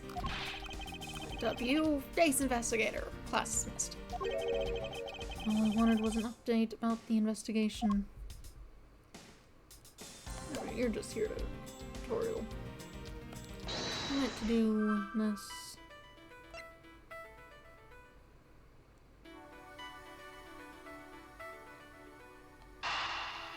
This isn't so much logic as much as a contradiction, but that seems like something I should be able to put together and be like, hey, something's wrong. Miss Bird, I'm afraid there's a flaw in your story. What? No way, pal. I mean, sir. You said that you locked up Mr. Portsman's office at around 1:30 a.m., correct? However, the master key had already been stolen at that time. Wow, nothing's by you, Mr. Edgeworth. You saw that contradiction like a pro. I'd totally forgotten all about that, but thanks to you, I remember it now. You're right, it was around that very time that I realized the master key was missing. And? Well, I'm the security guard, sir. I couldn't just admit to losing the master key, could I? So I pretended to lock up his room, sir. You pretended? Yeah, I used my house key and made it look like I was locking up, sir. So in actuality, you never did re-lock the door then? Well, I thought that maybe I could go lock it after I found the key. Come to think of it, I guess this door still hasn't been locked properly. Mr. Portsman's office, he had jotted down on my organizer. Miss Bird unlocked the door, but master key was stolen, so she could not lock it up. Basketball. What's a basketball doing here? That's Mr. Portsman's prized possession, sir. I heard that he also plays soccer, dodgeball, and even tennis. Not a single one of those sports is suitable to be played in a hallway.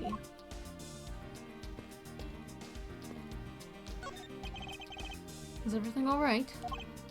Yes, sir. If you must know, I weighed myself this morning and I'm finally 154 pounds.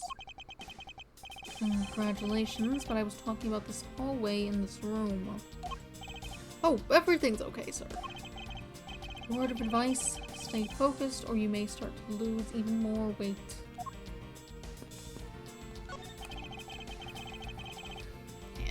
you're in quite the pinch, Mr. Edgeworth. To be sure, murder within the walls of the prosecutor's office is no trifling matter. You must find, apprehend, and punish the killer accordingly post-haste. Sounds like a messy case you've got on your hands. If you're feeling lost or need some advice, my door is always open. Oh, gracious, I will keep your offer in mind. Who is this guy again? What's a basketball hoop doing here? Hey, didn't this used to be just outside next to the building a long time ago? So when and why was it moved indoors? I don't remember exactly, but I saw one of the officers drag it up here recently. Drag it? I heard that it wouldn't fit in the elevator, so the poor guy had to bring it himself. Those things are usually, like, something you can take apart, at least to some extent. All the way to the 12th floor. I won't rest until I've inspected every suspicious-looking nook and cranny. Do you have a number? 1203. I take it this is Mr. Portsman's office. Yeah, you can't mistake it because of that basketball hoop, sir. Oh, that reminds me, Mr. Portsman actually had wanted room 1202 really badly. But since you were already occupying it, Mr. Edgeworth, we put him next door, sir. So why was Mr. Portsman so particular about getting room 1202? I'm not sure, but it's because of something like his birthday is December 2nd. Yeah, that's gotta be it. I can't think of any other reason why. I can think of at least 3. Ugh, why am I even wasting time thinking about this? Hinges. A minimalist, yet classy door made of top quality wood. It's kind of majestic, too. Fits in really well with the ambience of the prosecutor's offices. I can speak. Even Mr. Portsman seems dignified just because he works behind one of these. Nonsense. Man doesn't become more or less dignified because of where he works. Well, he still seems more dignified than Mr. Payne. Mr. Payne? I suppose custodial work can also be dignified. I have to lock. The door is locked tight. I bet the old credit card trick wouldn't work here, huh, Mr. Edgeworth? This is the office of a high prosecutor detective. These doors would be pretty ineffective if the average cat burglar could get through them. So I guess only a great cat burglar could get in. That must be who our culprit is. Might I advise you to return that conclusion to whatever pawn shop you bought it from. So we should be able to use this and be like, is the spot somehow connected to any of the evidence I hold? The fact that the door was not locked, actually. That voice clip is really bad.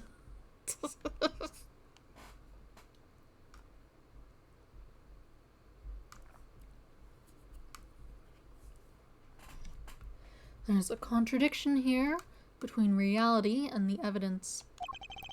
If what Mr. Bird has said is true, Miss Bird. If what Miss Bird has said is true, then why is this door locked tight? Huh? No, you're right. Miss Bird, are you sure you didn't relock this door? I'm certain of it, sir. And I don't think Mr. Portsman noticed it himself that I hadn't. Which means what, sir? It either means that he actually does have the key to his office, or that the door Miss Bird opened wasn't this one at all, but a completely different one. She opened a different door, but how can you prove that? There's an easy way to find out. All we need to do is we need to examine these.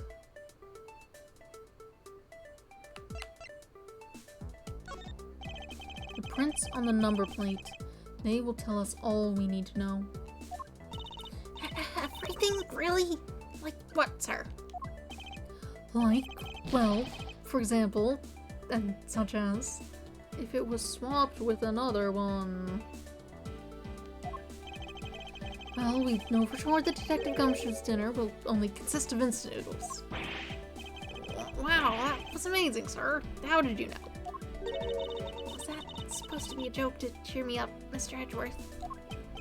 Yes, that's it. Now we should get back to doing what we need to do, and that is, we need to examine these. I guess the doorknob, then. Because the key, we know, is, like, already having its own problems. Prints on the doorknob will tell us everything. Hey, you, pal. Do us a favor and see what you can lift from this, okay? So, what did you find out? There's no need for such belligerent nostril flaring, Detective. Sir, I found only Mr. Portsman and Mr. Fate's prints on this doorknob. So only 2 people's prints were found on this, huh? That's pretty decisive. I'm lost, sir. Thinking logically, a certain other person's prints should be on this knob as well. Now then, whose print should also be on this doorknob? Take that! Don't you find it odd that the prints of the person who unlocked this door are absent? You mean... Yes, the door that Miss Bird opened could not have been this one, but a different one.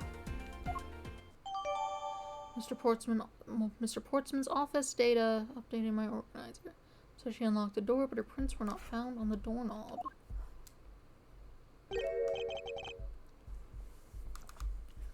What have we here? I won't rest until I've inspected every suspicious-looking nook and cranny. What is this? Looks like a scrap of paper. I'll get it, sir. Let's see. Oh, there's something written on it. I brought the 3 pieces of evidence by, just like we talked about on the phone. But it looks like you're out. Guess I'll catch up to you later, buddy. It looks like a note from the victim. Yeah, and it's for Mr. Portsman. Note left by victim, data jotted down in my organizer, found under the door for the absent Portsman.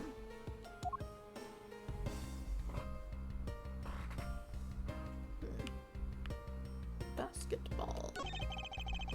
Is this basketball property of Mr. Portsman? Yes, sir. He's always ready for a match. Basketball, soccer, dodgeball, tennis. Doesn't matter what sport it is, he's game. Although I think it'd be a little hard to play tennis with this ball. That isn't the point you should be focusing on, Detective. You're right, sir. Now I know what I should be focusing on. Bad, Mr. Portsman. Someone should teach him to clean his toys up after he's done playing. I think we've reached the end of this conversation. Door. Minimalist, classy door. It looks nice. It's more dignified. Same dialogue. Basketball. What's this? What are you looking at, sir? Oh, hey, how about a game? That's okay, Detective. I just found the position of this hoop to be a little off. Hey, you're right, sir. I guess it shifted when someone made a seriously sweet slam dunk. The positioning of the hoop is definitely unnatural. I'd better take note of this. Basketball hoop data jotted down on my organizer, sitting in front of the office, signs it's moved. Alright.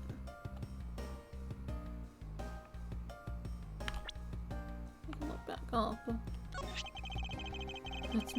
It's Mr. Portsman's personal basketball hoop.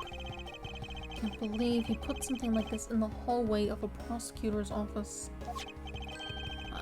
You know, it's actually pretty useful, sir. I haven't gotten lost trying to get to your office since it's been here. How long have I had the same office and you still managed to get lost? Mm-mm.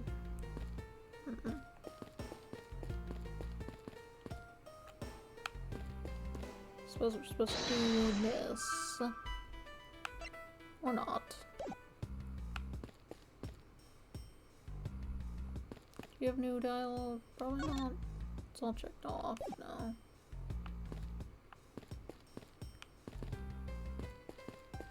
Can I go back in here? I can look at the door. Not rest until I've expected everything. 1202. These 4 numbers on a number plate alone proclaim this to be my office. Whoops. Hey, these number plates slide right out, sir. You have to be able to take the plate off when a room becomes vacant, you know. Although, the idea that it can be so easily removed is kind of... Minimalist classic door made of wood. Make it near impossible to break by force. Could be stately as this door. Any gumshoe would praise a door as something greater than himself. Being a detective has its own rewards, its certain virtuous value, I think. If you live up to your full potential, that's a potent trait anyone could admire. I see. So you're saying, sir, that me being me is the best thing I can do for everyone? Right. That long pause wasn't exactly reassuring, sir.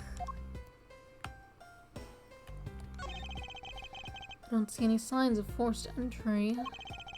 And according to the guard, no signs that the lock was picked either, sir. Meaning that the door really was opened with a key. Did you happen to ask if any prints were lifted from the doorknob? Apparently the doorknob's clean as a whistle. Wiped, I think.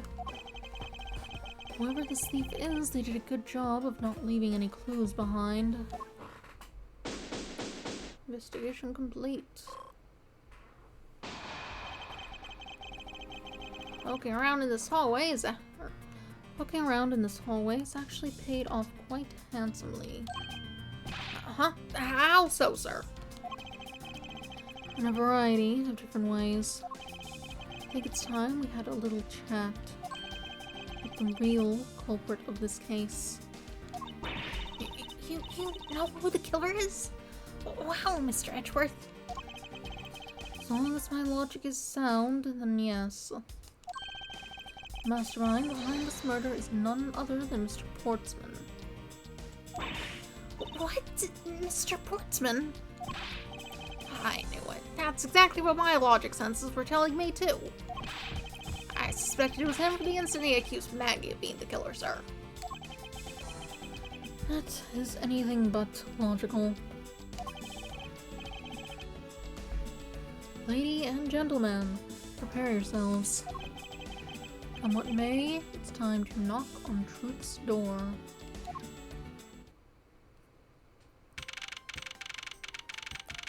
March 14th, 5:12 a.m., High Prosecutor's Office, Room 1202. Mr. Portsman, I finished processing the bloody letter, sir. Alright, let me take a gander at it. Pass it here. Okay, looking good. You there? Take good care of this. Ah!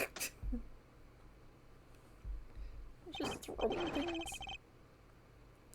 Well, if it isn't Detective Gumshoe. And to the line for you, Portsman. We've got you now. Call off your dog, Mr. Edgeworth. This is some kind of joke. It's no joke. We know, Mr. Dog Portsman, that you are the guilty party in this case. You must be pretty upset getting chased out of your own room. I'd be mad too. I guess you can stay if you promise to stay out of the way. You intend to hide your crime under the guise of a prosecutor doing his job. I can see right through the unsightly paper-thin mask you wear upon your cowl. Who'd have ever thought it would come to this? sitting up straight.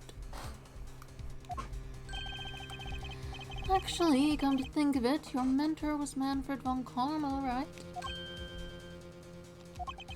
The legendary prosecutor who never lost a single case for 40 long years.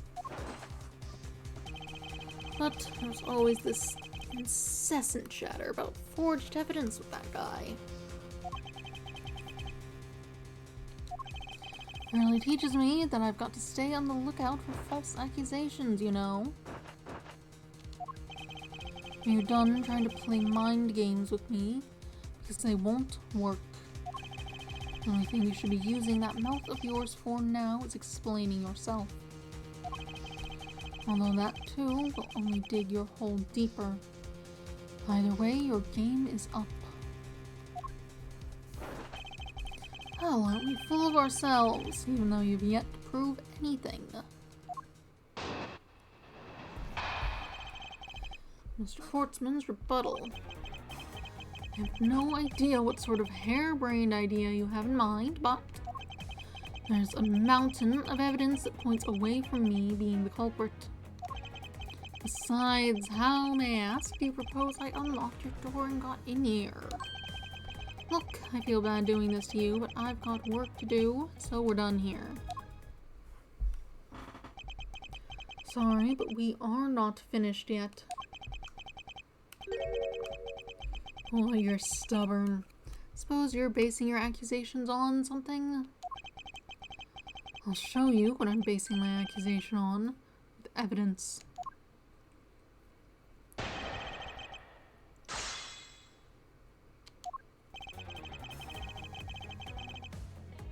Hold it! My accusation is a harebrained idea, is it? You tell me? I'd say it is. After all, there's a mountain of evidence that points away from me being the culprit. Hold it! Oh, and what, pray tell, kind of evidence are we talking about here? Jim was my partner, so you can't say I had a motive for killing him. And that's it. That's not even an anthill, let alone a mountain. But it's more than enough, wouldn't you agree? Might I recommend that you review what the word evidence means? It doesn't change the fact that the evidence doesn't point to me as the killer. Besides, how, may I ask, you propose I unlocked your door and got in here? Hold it! Unfortunately, I believe I've already shown how earlier.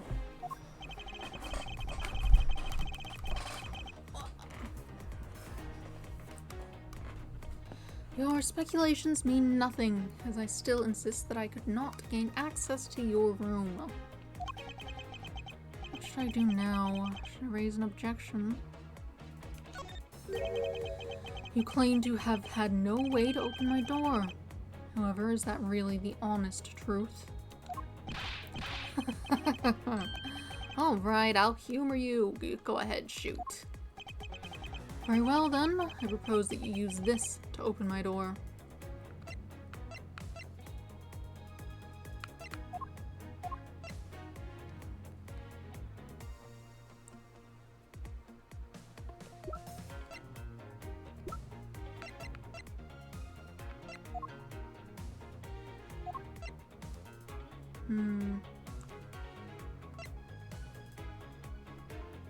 Take that! I believe you were able to open my office door with the master key, no less. Objection! Wait, hold on for a sec.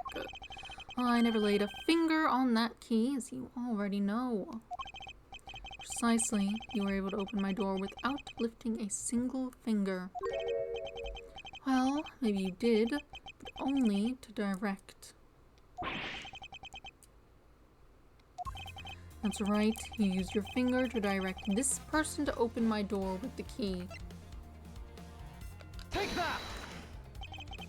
You would ask Miss Bird to open your own office door for you, yes?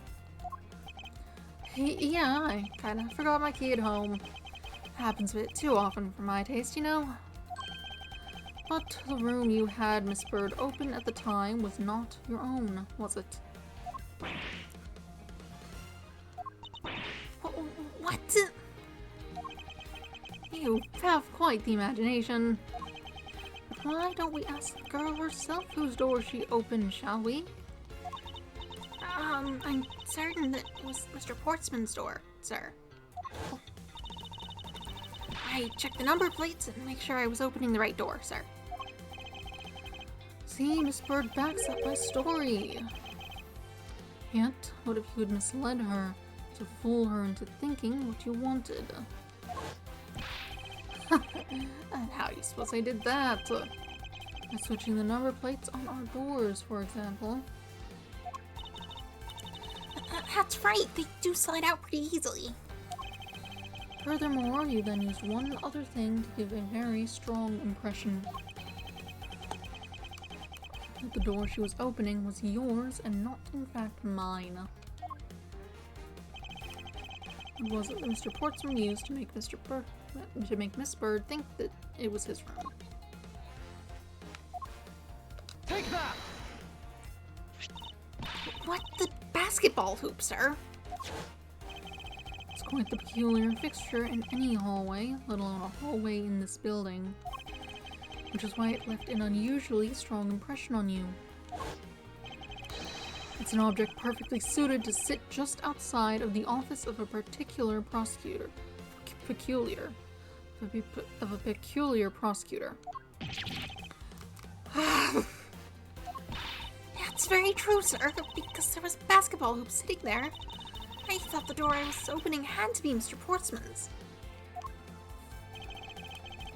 There are signs the hoop has been moved. To sit it in front of my office, to be sure. I see. So that's how you throw suspicion on people. Thanks for the tip. But I think your conjecture is a little off the racetrack. Conjecture's rebuttal.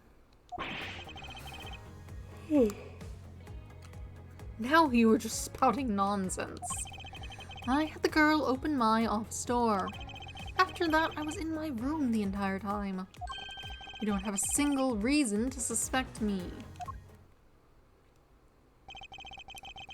So he intends to claim his innocence to the end, does he? I'm as pure and innocent as my jacket. And Miss Bird is as dirty and guilty as the jacket she wears. My jacket's not dirty, I'll have you know. I just washed it yesterday. Please calm down. I intend to show who is the one truly covered in slime here.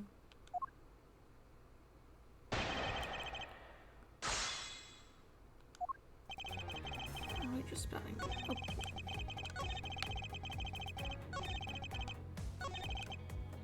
Hold it! Nonsense, you say? Yes, because I'm telling the truth here. And the girl opened my office door. Hold it! Using the master key, of course. Sure, you have a problem with that. That is what the master key is for, right? Perhaps we should place an elaborate labyrinth of some sort for people like you. For that, I was in my room the entire time. Hold it! And what were you doing in your office? I was doing my usual training regimen. Training regimen? Are you going through your law books from start to finish? Mainly batting practice and some weights. Oh, and I jog when I get the chance. Wow, you must be the buffest prosecutor we have. I don't think you have space for all that. With the weakest legal muscles, it would seem. I was doing my usual workout, so you don't have a single reason to suspect me. Hold it! I think I've given you quite a few reasons, actually. Objection! But none of those words would stand up on their own. Objection! And what about all the evidence? Objection! It's all circumstantial! No judge would convict on such flimsy evidence. seems to be trembling a little. One more little push. All I have to do is find the flaw in his testimony.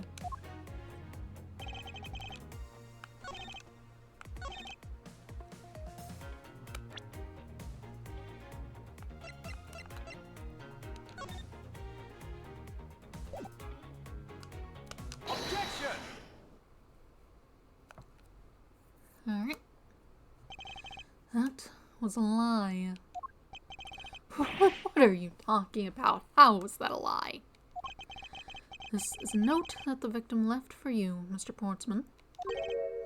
A note? It was left under your door. Or did you not notice?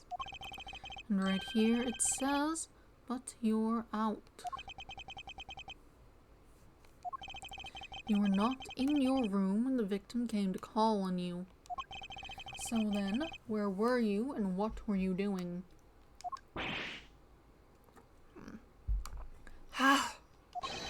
I'll explain it in full detail for you. You were busy snooping around in my room.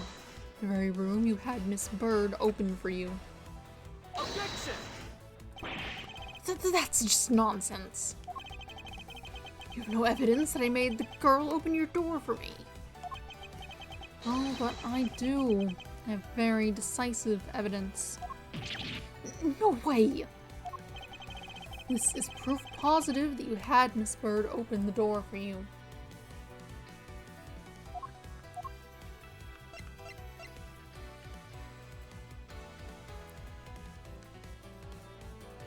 Take that!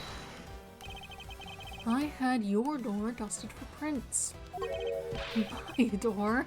What for? Come on, I bet you didn't find anything. You sure are good at wasting time. You're right, I didn't find anything. And definitely not Miss Bird's fingerprints. Her prints? What do they have to do with anything? Let's put it this way. If she really was the one who opened your door, then her prints should naturally be on the doorknob she touched. Further, all the prints on my office's doorknob, on my office door's knob, have been wiped clean off. I can only assume it's because Miss Bird's fingerprints were on it. Don't you think it's time you gave up your charade? We know you stole into my office with the intent of stealing something from me. And Detective Faith found you out. Possibly because he heard sounds coming from a room whose occupant was on leave. Mr. Portsman, you killed Mr. Faith to silence him. And I had the misfortune to return when I did. You had to threaten me as you escaped. As I said when you had the gun to my back, no one gets away with committing murder in my office.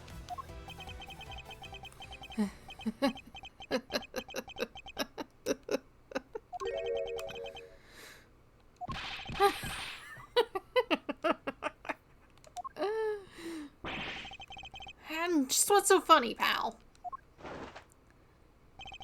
Well, that look of stiff seriousness on the face of this office's finest prosecutor. As he makes a huge mistake, and accusing me is simply too much to bear.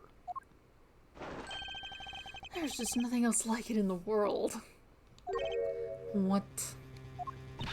Mr. Edgeworth just explained it all, and even backed it up. You're the murderer. Stop trying to be slippery and just admit to the crime already. And as I said earlier, it's also circumstantial, so full of conjecture. You say you checked my doorknob for prints. Well, I can readily confess that I had wiped that knob down well. I'm a little obsessive-compulsive, you see. I didn't want to touch a doorknob that you had touched. Which is why I wiped the knob down as soon as I could after you opened the door. After that, it makes perfect sense that only Jim's and my own prints will be on there. You made that up just now, didn't you? Furthermore, as for the note Jim left for me, do you know exactly when that was? For all we know, he could have left it there before I arrived at the office. Like, early evening, for example? You say you failed to notice a note in your doorway. Hey, even geniuses fail at times. I was probably too preoccupied by work-related matters. Well, then that's no excuse. No, that's just a flat-out lie. There's no way you didn't notice a note that size. Oh, but you can't prove that, can you? Say something, Mr. Edgeworth. Back me up here. Horseman makes a good point. I can't prove that he didn't simply overlook it. Besides, I have an airtight alibi. Airtight, you say? I only just realized I had one as we were talking. I guess it would have been better for all of us if I had told you sooner. Portsman's alibi. If memory serves, you came back to this office at around 2 a.m., correct? And it was then that you had that unfortunate confrontation at gunpoint with the culprit. Ugh.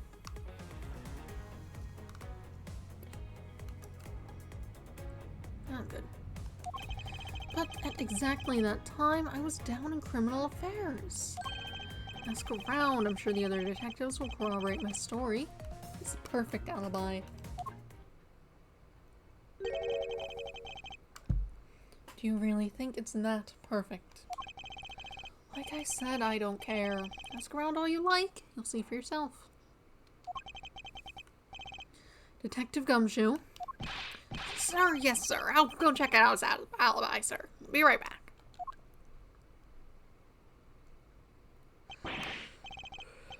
Mr. Edgeworth, sir, I think we're in trouble. It's just like Mr. Portsman said. The guys down in criminal affairs said they saw him at around 2 a.m. You see? All of the evidence points to him being the culprit. There must be a contradictory point in his alibi somewhere.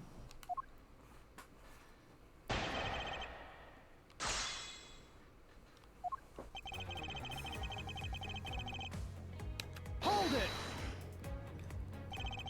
You are correct, it was around 2 a.m. Why is there a bug on my screen? Where did you come from? Oh, you're supposed to be dead. Are you still alive, Tom? Stop being alive. Ugh. Oh, gross. It's one of those ones that smells bad.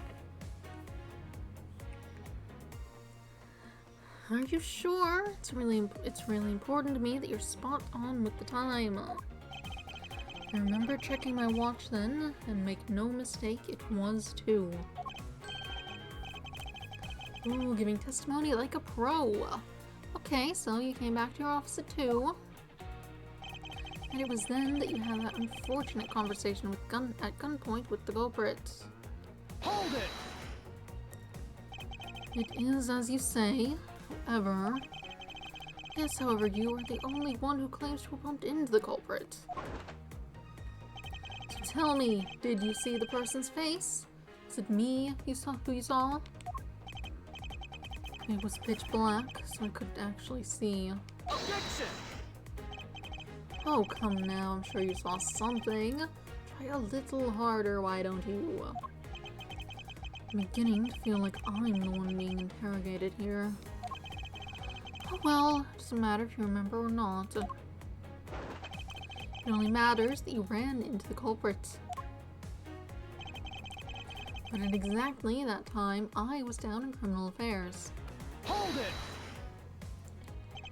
So you paid the criminal affairs department a visit. Yep, right after I left the prosecutor's building, I headed straight for the precinct. Ask around, I'm sure the other detectives will corroborate my story. It's a perfect alibi. Hold it! Well, we did go and ask around to confirm your testimony. And it was just as I said, right? Yes, sir. A number of detectives said they saw you at around that time. See, I have the perfect alibi. That's the ace I had up my sleeve. Impossible. He actually does have the perfect alibi. What's wrong? Why the sudden sullen look on your face? Can't you say anything back, Mr. Edgeworth? I think we've reached the end of the line, and it's time to get off this crazy train. You there. Sir, Please escort the young lady out. But remember, be gentle. Maggie! Detective Gumshoe! Is there nothing I can do? There must be a way to turn the situation around. If I only had a clue. Did I miss something that can help me cast doubt on his alibi? The intruder I met could not have been Portsman. Then who could it have been? I need to calmly think this through one more time, and with logic. I was in disarray. Another handgun.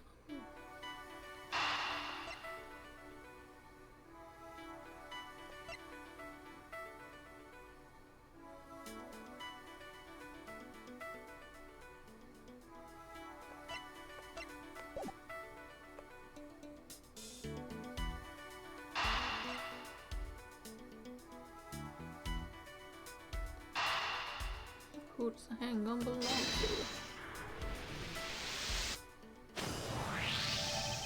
There were 2 bullets left at the scene of the crime. One that robbed Mr. Faith of his life, and one that nearly robbed me of my jacket. However, the murder weapon only shows signs of being fired once, meaning that it is entirely possible that a second gun was used in my office tonight. But seeing as how the killer had to steal Mr. Faith's gun, I doubt the killer had another gun up their sleeve.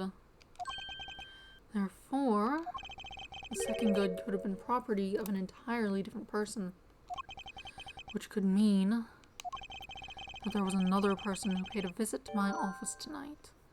Another visitor. Maybe the victim and his killer weren't the only visitors to my office tonight.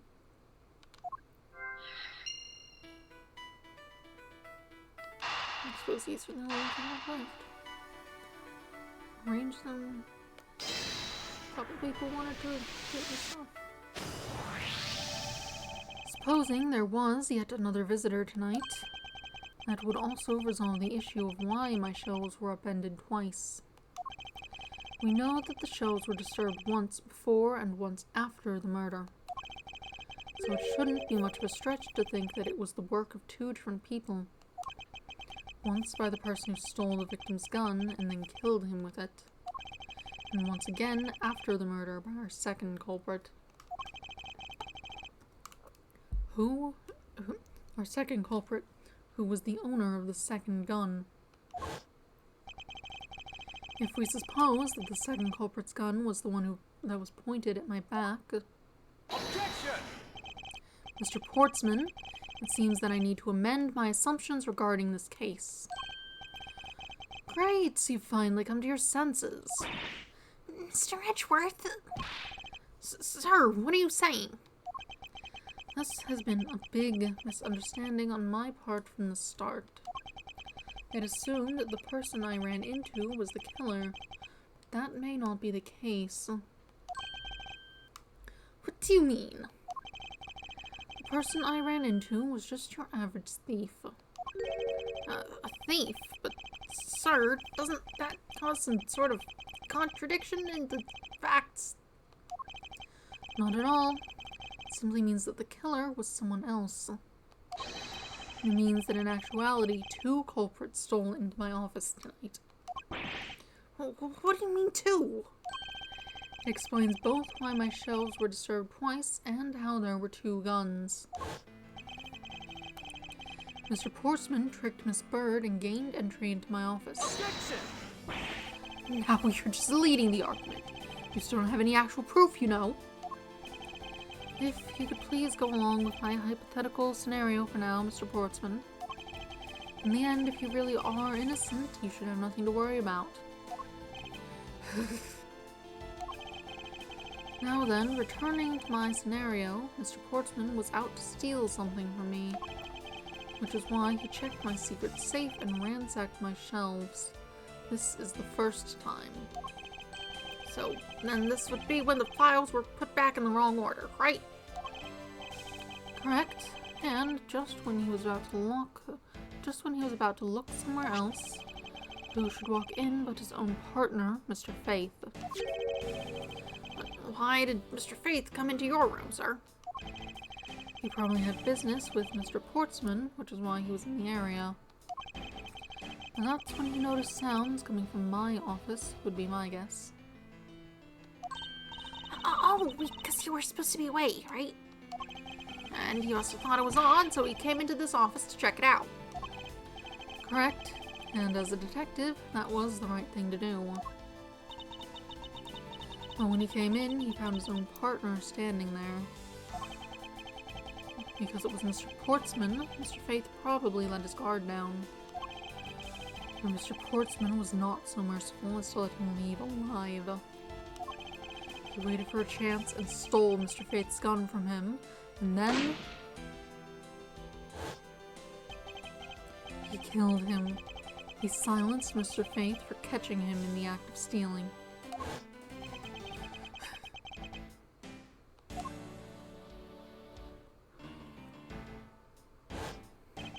That was the moment in which the first shot was fired, the one that landed in my files. Following that, Mr. Portsman wiped the gun down and left it behind as he made his exit.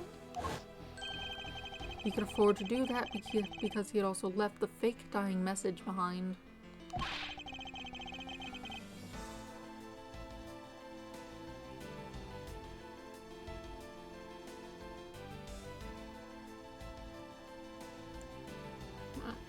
Sorry, I got distracted looking at the text on there. It appears to say filers instead of files. I guess that could be because they're like actually binders, but that's not. Whatever. You're such a complicated troublemaker, you know that? Well, if things were as simple as that, then all would be solved. However, there was yet another visitor to my room, and this is where it gets complicated. There was another Visitor, sir?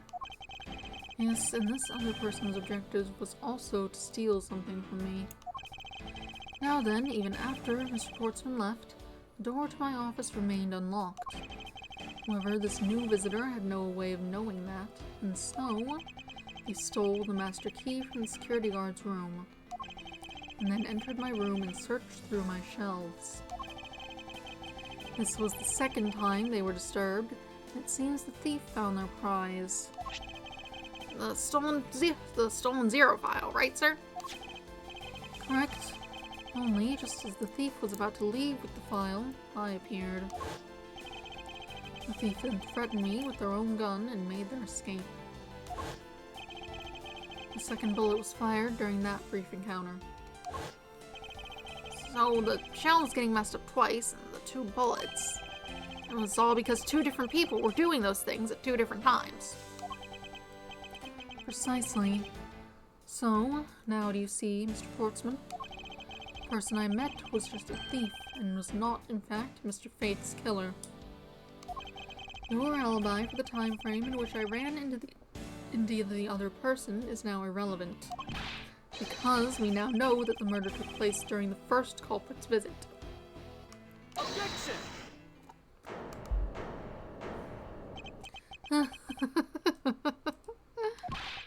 What's so funny, pal? Absolutely splendid. Your scenario explains everything. Of course it does. It's Mr. Edgeworth's after all. But you know, it still doesn't change the fact that it's all circumstantial.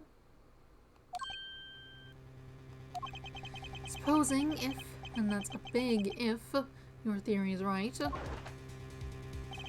it would indeed render my alibi, which has withstood scrutiny, mind you, irrelevant. But there is still one defining point of your argument for which you have no evidence. Your supposition that I was the first visitor. Mr. Edgeworth, you can't let him get away with that, sir. But he has a point. I have absolutely no proof at this point. Don't say that, sir. I don't believe this. Don't worry, Maggie. I'll do something if I must. You know something? I find your attitude to be somewhat peculiar, Mr. Edgeworth. If the person you met really was just a plain old thief, then why is that person not your main suspect? That is, if your theory is correct.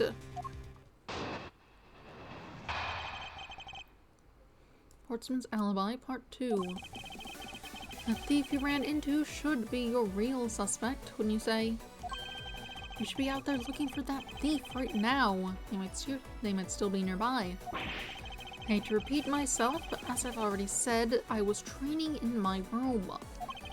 And when Jim came to deliver some evidence to me, I was down at Criminal Affairs. So I can't be expected to know what happened around here after I left. So you think we should be out there looking for the thief? Of course, now is the time to be having dead-end discussions. I don't think it's at all dead-ended. I find your alibi to be fascinating. Let's continue where we left off, shall we? I know he's lying. I know he was here at the scene of the crime. Just have to find a way to prove it.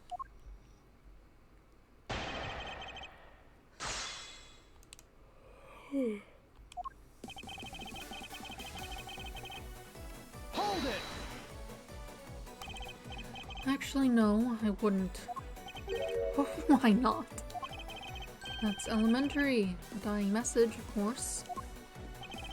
Mr. Fate's killer very clearly left those letters on the spines of those files. It was after they were on there that the thief stole one of them.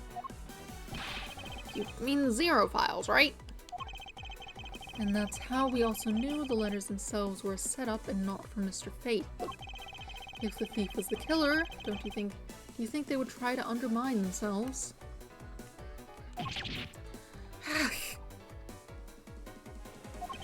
Or maybe the killer just didn't... Maybe the killer just didn't think of that either. Yes, that must be it. Maybe. Maybe.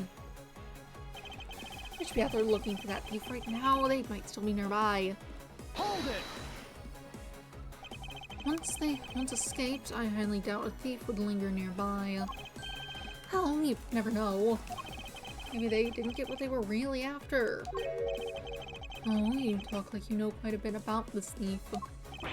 That's nothing like that. I have no idea about anything, after all. I hate to repeat myself, but as I already said, I was training in my room. According to Mr. Fate's note... Hold on, I thought we already cleared that up. My dog I'll finish up this, cross-examination, not what it's called, interrogation, whatever, and then I'll have to feed the dog. Didn't we say that Jim left that note for me in the early evening? If you have proof that he left it at a different time, say just before he was murdered, I don't have any, no. See, so I insist again that I was in my office the entire time. And when Jim came to deliver some evidence to me, I was down at Criminal Affairs. Exactly a contradiction in the things you said. Hold it! Why didn't you go there with Mr. Faith? Oh, that's because he said he was tired and was going to take a nap. No, those sofas in the hallway, he likes to sleep on those. It's one of his habits.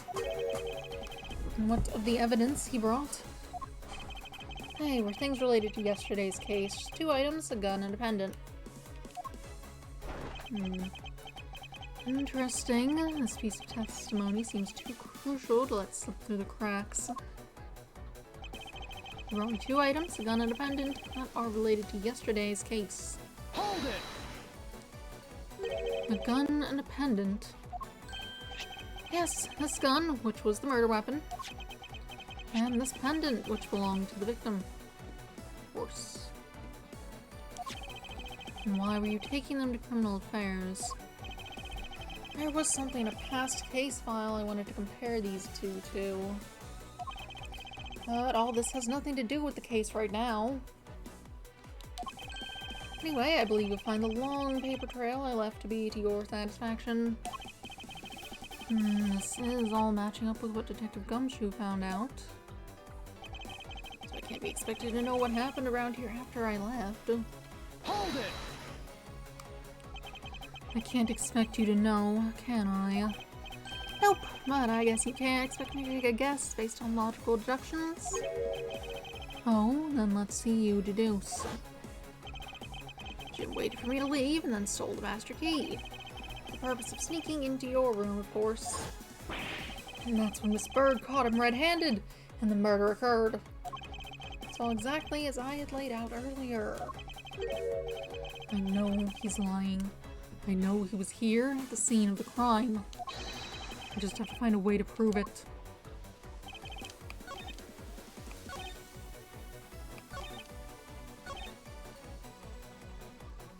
Hold it! Wasn't there... Mr. Fate's note, he cleared that up. Left in the evening. Okay. A gun and a pendant that are related to yesterday's case.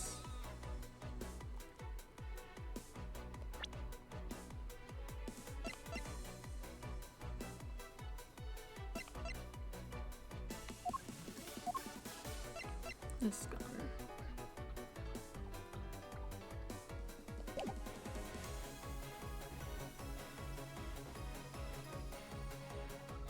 Hold it! A gun and a pendant. This gun, which was the murder weapon.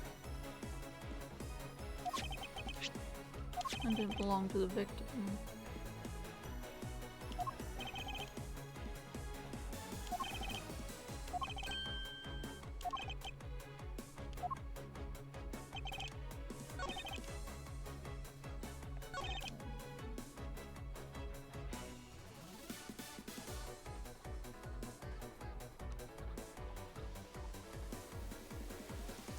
Hold it!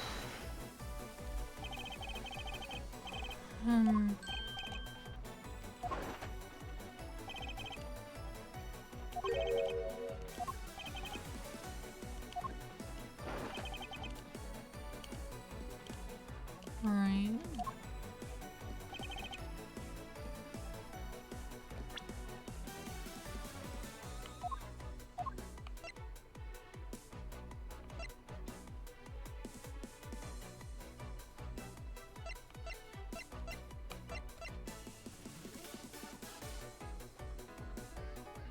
Objection! That doesn't help. I'm subject to your line of logic. Which part do you have an objection to? It's... yes, well... Stay cool, Mr. Edgeworth. You're no good when you're all flustered. The detective's right, for a change. How did it come to this? Calm down, Miles. Just listen carefully and think everything through a bit more rationally.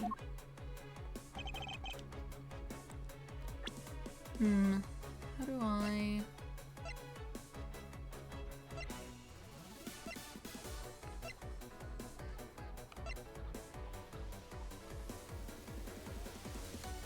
Oh, yeah. Objection! That makes more sense. Only two pieces. I believe the proper phrase here is you fail. Excuse me. You fail as a prosecutor, Mr. Portsman, as you intend to keep evidence hidden from me. What are you talking about? I haven't hidden anything from you. Well, here's a piece I think you should read. Carefully. I do need to feed the dog. So the alarm will just keep going off.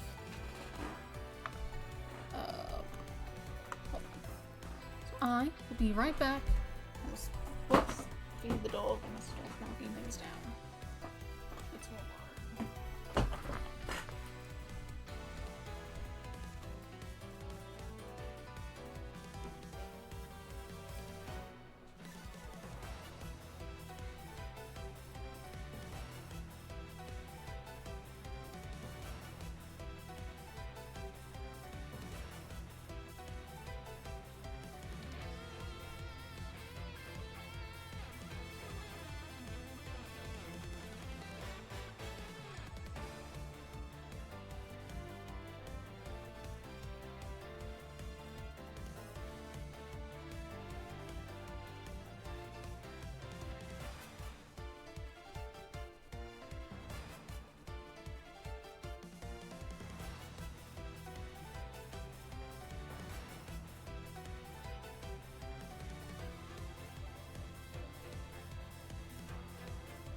I'm fed.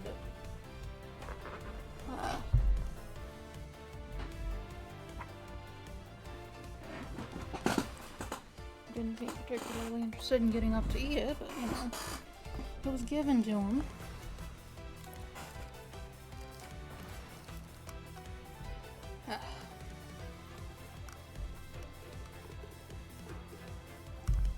Alright. Let's get back to this. How was it? Haven't been anything. Well, here's a piece I think you should read. Carefully. It says that Mr. Faith was bringing 3 pieces. Yes, and this is the victim's real dying message to you, Mr. Portsman. I can't believe you get tripped by simple arithmetic. Where is the missing piece of evidence? It's... You have it, don't you? Only the guilty would make such a face. Detective Gumshoe? You don't have to say it, sir. I'll pat the guy down from head to toe. Oh, don't come any closer, I'm warning you. This is all part of the investigation, pal, so don't even think about stopping me. No! Hey, what's this? He had this on him, sir. A videotape. Despite what you said, it would appear that you do have something to hide. But why would he hide something like that? Only one reason why anyone would hide evidence of this caliber. Because it would unequivocally point to that person himself as the real killer.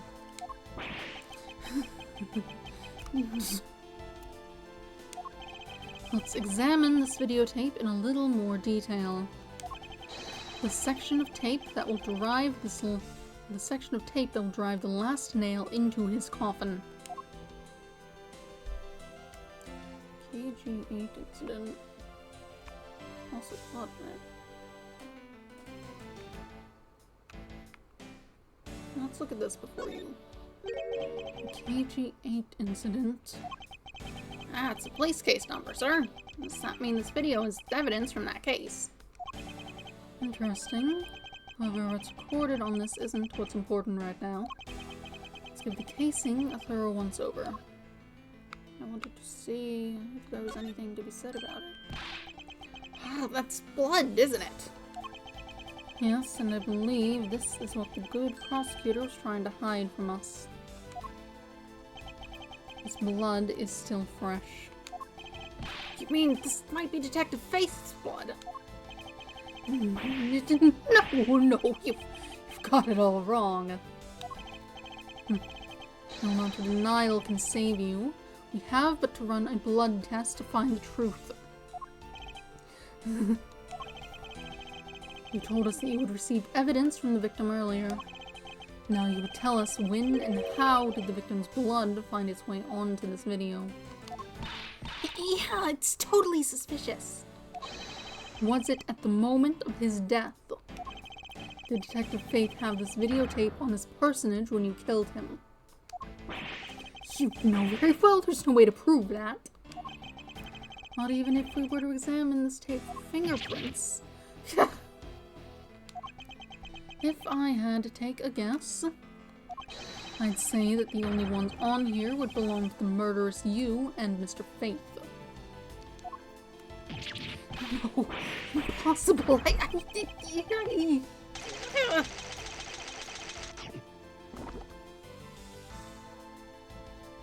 you're not supposed to eat that.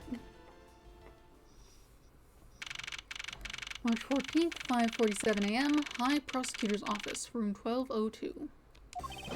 Mr. Portsman has been placed under arrest for the murder of Detective Buddy Faith, sir. Very good. The results we got back from the lab techs on the tape turned out to be real solid, sir. The blood work came back and was definitely Mr. Faith's blood on there. And as bonus, they were also able to lift a few of Mr. Faith's fingerprints as well. Thank you so much, Mr. Edgeworth. I still can't believe I got to see your cool deduction skills outside the courtroom. I'm impressed beyond words, sir. It was nothing. I'm just sorry you got caught up in a murder in my office.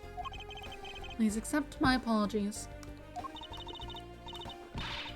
Oh, it was nothing compared to what I've been through, I mean. I consider myself lucky that it was only a burglary and a murder this time, sir.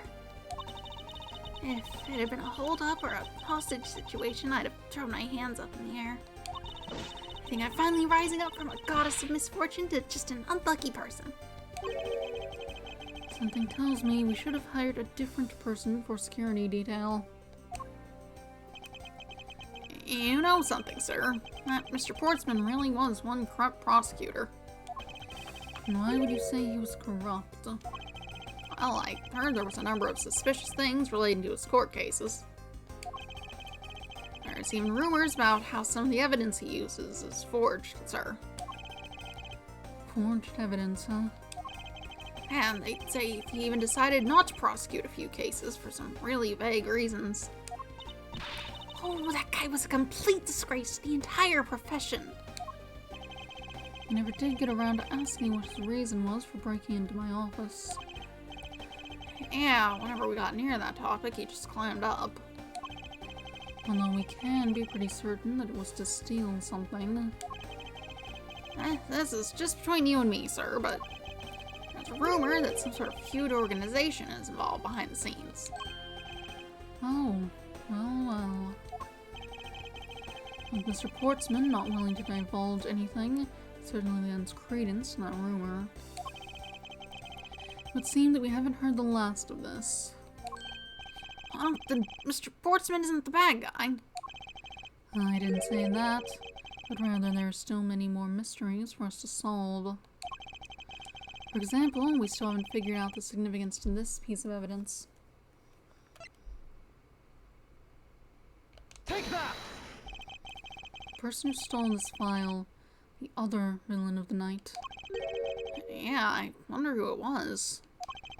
And what happened to the stolen pages? I wonder, who in the world was it that held me up at gunpoint? Mr. Edgeworth, sir. Yes? I came across this while I was processing your office earlier, sir. This card. What is it, sir? Is that a bird or something on there? It's not just any bird. It's the mark of the raven. A three-legged raven. Even you should know what this is, detective. Oh, it's about that thing, isn't it? That great thief everyone's talking about? Yes, it is the mark of the great thief Yagatarasu. Yatagarasu. Yatagarasu. Karasu. Yata. Garasu is like Karasu, which crow. Yata, though.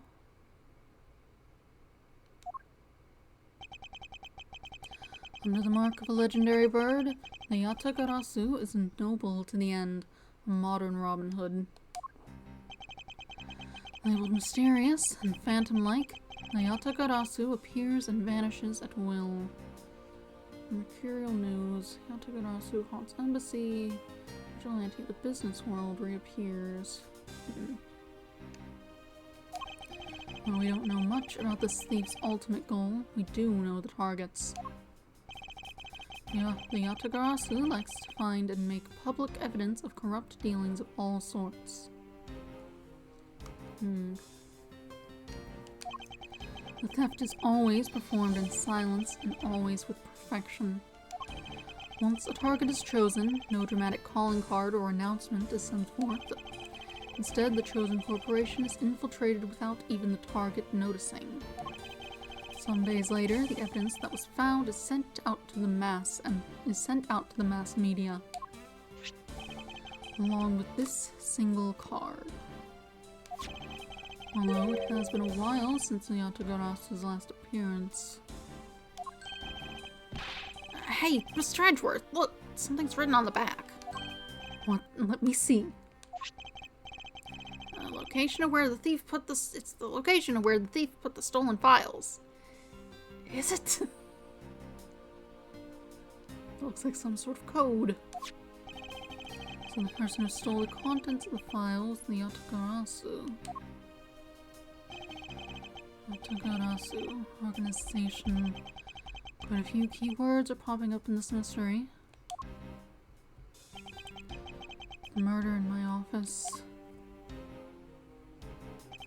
The return of the great thief, Yatagarasu. Looking back, I can't say I didn't see these events coming. And they were heralded by the incidents that began to occur 2 days ago. Interesting. The end.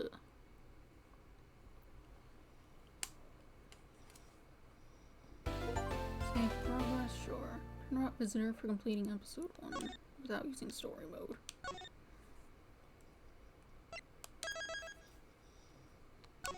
Alright, well, it's only about 10 o'clock. We can continue on with chapter 2, episode 2. Oh, is that Francisco? I'm gonna hang out with her a bit. Turnabout Airlines. Episode 2, Turnabout Airlines. The murder that occurred in my office. Return of the great thief Yatagarasu. Thinking back, everything began on that fateful day 2 days ago. 2 days earlier.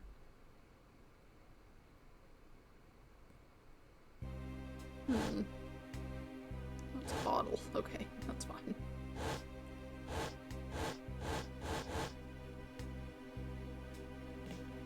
Oh, yeah. Yes, everything began high up in the air, 9,000 feet in the air to be precise. Thank you for flying Go-Yo Airlines. We are currently experiencing some slight turbulence. We are asking all passengers to please return to their seats and fasten their seat belts.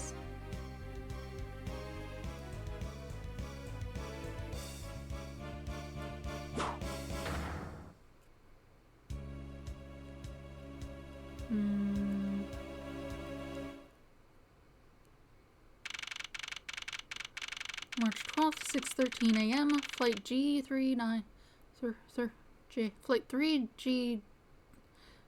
Flight G390, first floor lounge.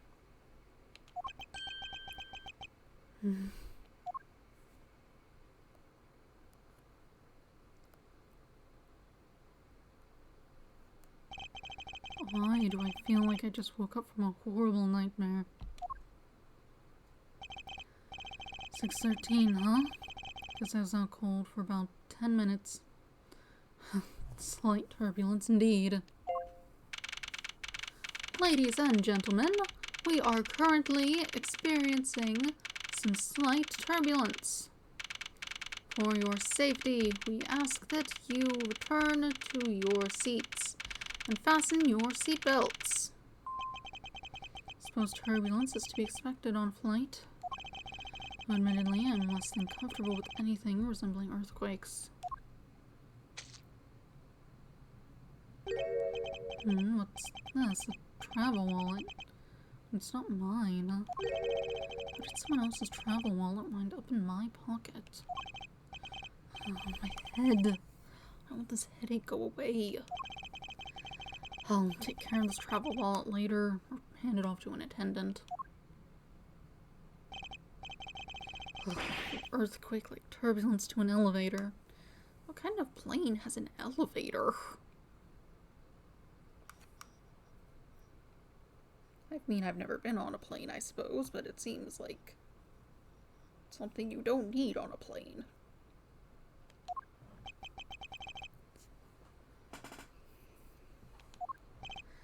What am I doing hesitating like this? Actually, I know full well why I hesitate. It was when I was still but a young child. I was caught up in a murder that happened in an elevator. We have to do backstory. How long am I going to let my past haunt me? It's just an elevator. I'm a grown man now. I need to behave like one.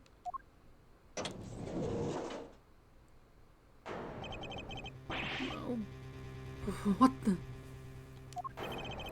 in the world happened? Is there something wrong, sir? Is there something wrong, sir? I must ask that you please return to your seat.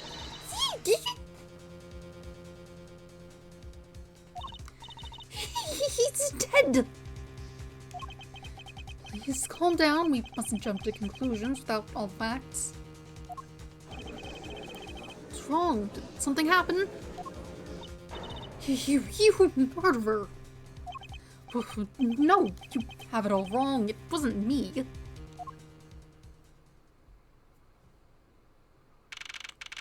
March 12th, 6:41 a.m. Flight G 390, second floor, first class. Everyone, I'm sorry to interrupt, but I have an important announcement.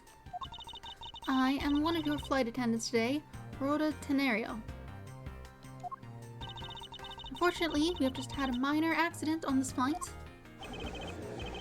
Accident? Don't treat us like we're stupid. I caught a glimpse of it and it was murder. What murder? What's going on with this flight? Everyone, please calm down. There's no reason to panic. This flight will stay on course and make its scheduled landing. We're still currently in the middle of a rough patch of turbulence, so until we are out of this area of turbulence, I ask that you please remain seated. But someone was killed, right? I mean, what about the killer? Let me off! Please, there is no need to feel threatened. We have already apprehended the culprit. Tied him up.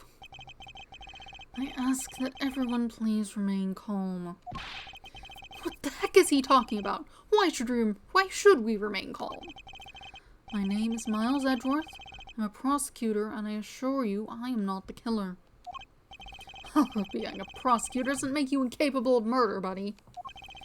Now you will listen here. I am not the killer. I simply found the body.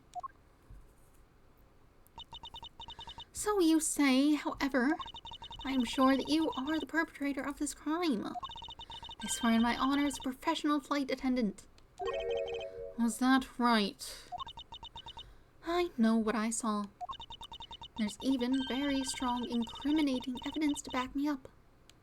What kind of incriminating evidence is she talking about? We've already alerted the proper authorities at our destination. Until we land, you will remain in our custody by the powers vested in our captain. I'm very sorry, but please understand our situation. Your situation? I'm more concerned with mine and the direction it's going in. I'm not about to just sit idly by while I get accused of murder. Miss Tenario, is it? Tenairo. Yes. I was wondering if you might give me a chance. A chance to do what? A chance to plead my case.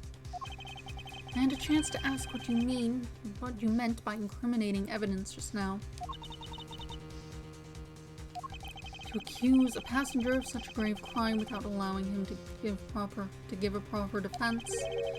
Can the professional flight attendant inside you really call this action righteous?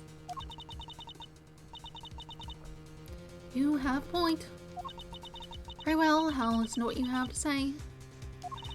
But be wary of what you reveal. I'm afraid you'll only look even more suspicious if your explanation fails to satisfy. I also do not have time to deal with you all day, so please make it quick. Of course, as you wish. Good. Very well then, let's get started. I know for a fact that I didn't kill that man in the elevator. What I don't know is what sort of evidence she has up her sleeve. but I'm certain it doesn't fit with how the crime really occurred. What Miss Tornado saw. I swear to tell the whole truth as a professional flight attendant. Unfortunately for you, Mr. Edgeworth, I am certain you are the killer. The scene I saw in front of the elevator is you standing there with fresh blood dripping off of the murder weapon. So if you would please cooperate, we'll turn you over just as soon as we land. That's it. That's her evidence. I don't think you could ask for a more perfect witness testimony. Wouldn't you agree, Mr. Edgeworth? Not really. It's hardly perfect when there's a gaping hole in it. What Miss Tornado saw. What do I have in my evidence? Travel wallet.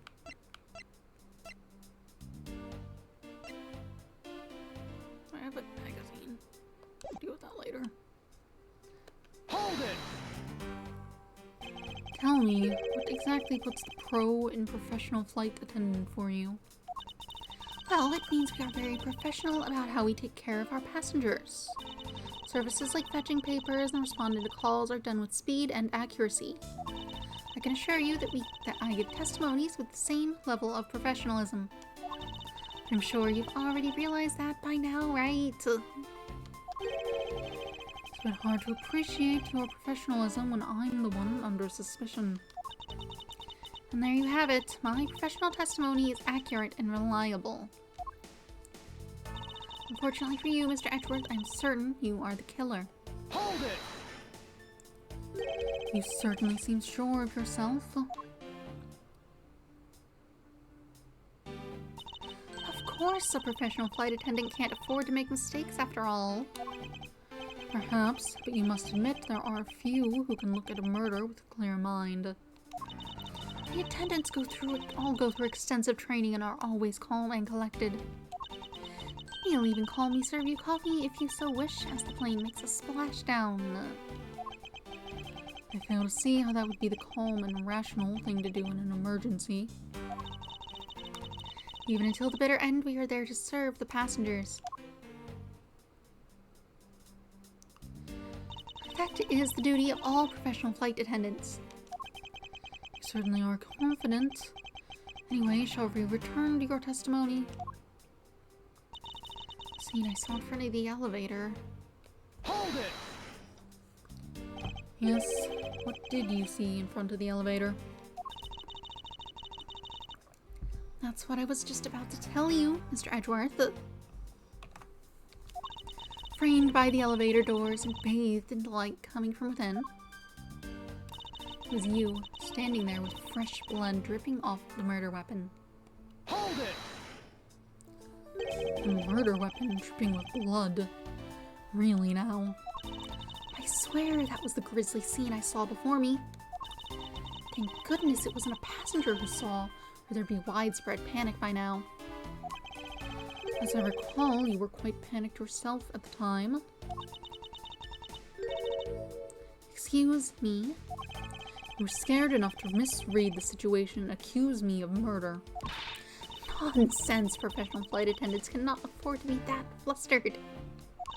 I witnessed the murder scene and I am now listening to your defense all with a smile. Apparently you also lie with a smile on your face. So if you would please cooperate, we'll turn you over just as soon as we land. Hold it! I am not the culprit, and yet you would keep these restraints on me. Mr. Edgeworth, please try to understand what kind of situation you're in right now. What exactly is my situation? I have the backing of the captain to keep you bound in this way. We are within our legal right to restrain anyone who might threaten our captain mid-flight. In essence, you're in the same situation as someone who's been arrested by the police. So I'm to stay restrained until I can clear up all of her doubts. At least I'm close. A mistake shines like a silver lining on a dark rain cloud. And I'm going to capture some of that light with evidence.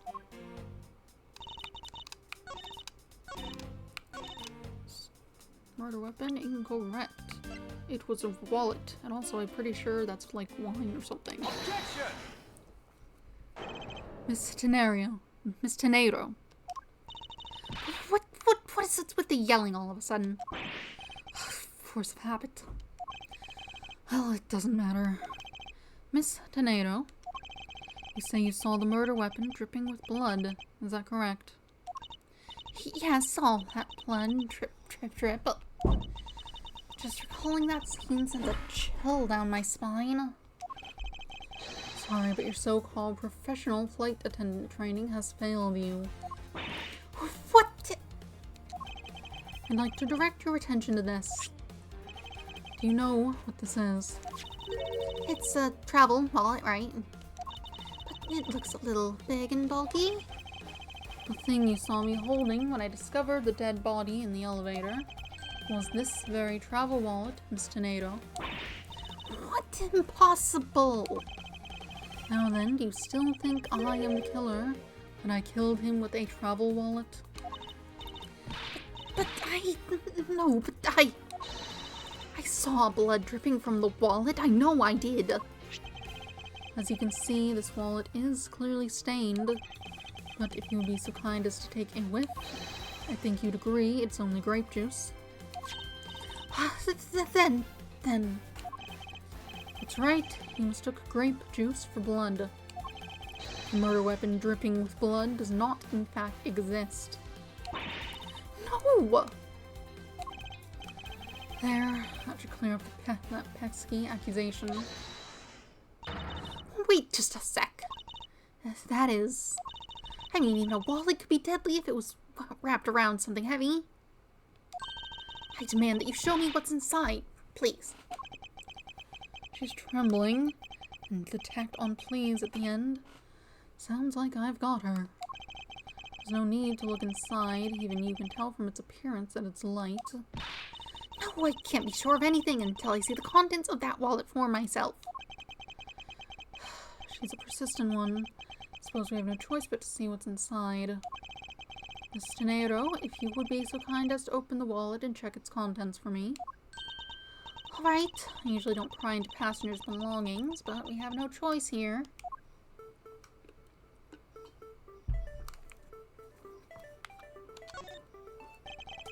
Grape juice stains the outer cover. True, it was I who dropped it in the juice. However, I didn't do it out of ill intentions.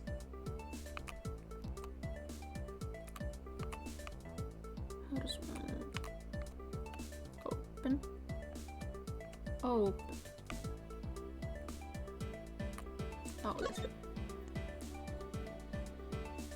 We have a passport. Seems that this passport is all that's in here. As you saw, there's nothing but a passport inside. This renders your wallet was the murder weapon argument moot. Wouldn't you agree? Please hear me out, Mr. Edgeworth. What is it now? Well, I was wondering whose passport is it exactly? Can I take a look? Why not? I'm rather curious myself. This is... Republic of Burguinia. Interesting. Is that just a generic fake country they made up to use for whatever, or...? Just as I thought. This travel wallet belonged to Mr. Ackby Hicks, which makes it the victim's property. Mr. Hicks' travel wallet picked up off the floor in front of the elevator. There is but a passport inside. You stole the victim's wallet, didn't you? How dare you? You said it yourself. You claimed to be holding this wallet in your hands when I found you. Perhaps I did misconstrue the wallet for the murder weapon. It seems I wasn't wrong about who the culprit is. Miss Tenero's logic. Tenero. As you claimed, the murder weapon is not the travel wallet. However, it is something you stole from Mr. Hicks after you were done with the vile deed. I've find it hard to believe myself, but your motive was very simple. You were out to steal Mr. Hicks' money, weren't you? So even though I didn't have the murder weapon on me, you still suspect me. I see. You stood up at the crime scene with the victim's wallet in your hands. How can I turn a blind eye and not suspect you of foul play?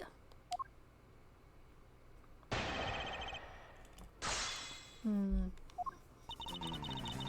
weapon, not the travel wallet. Hold it! Shouldn't that be proof enough for you that I did not murder the victim? Not at all.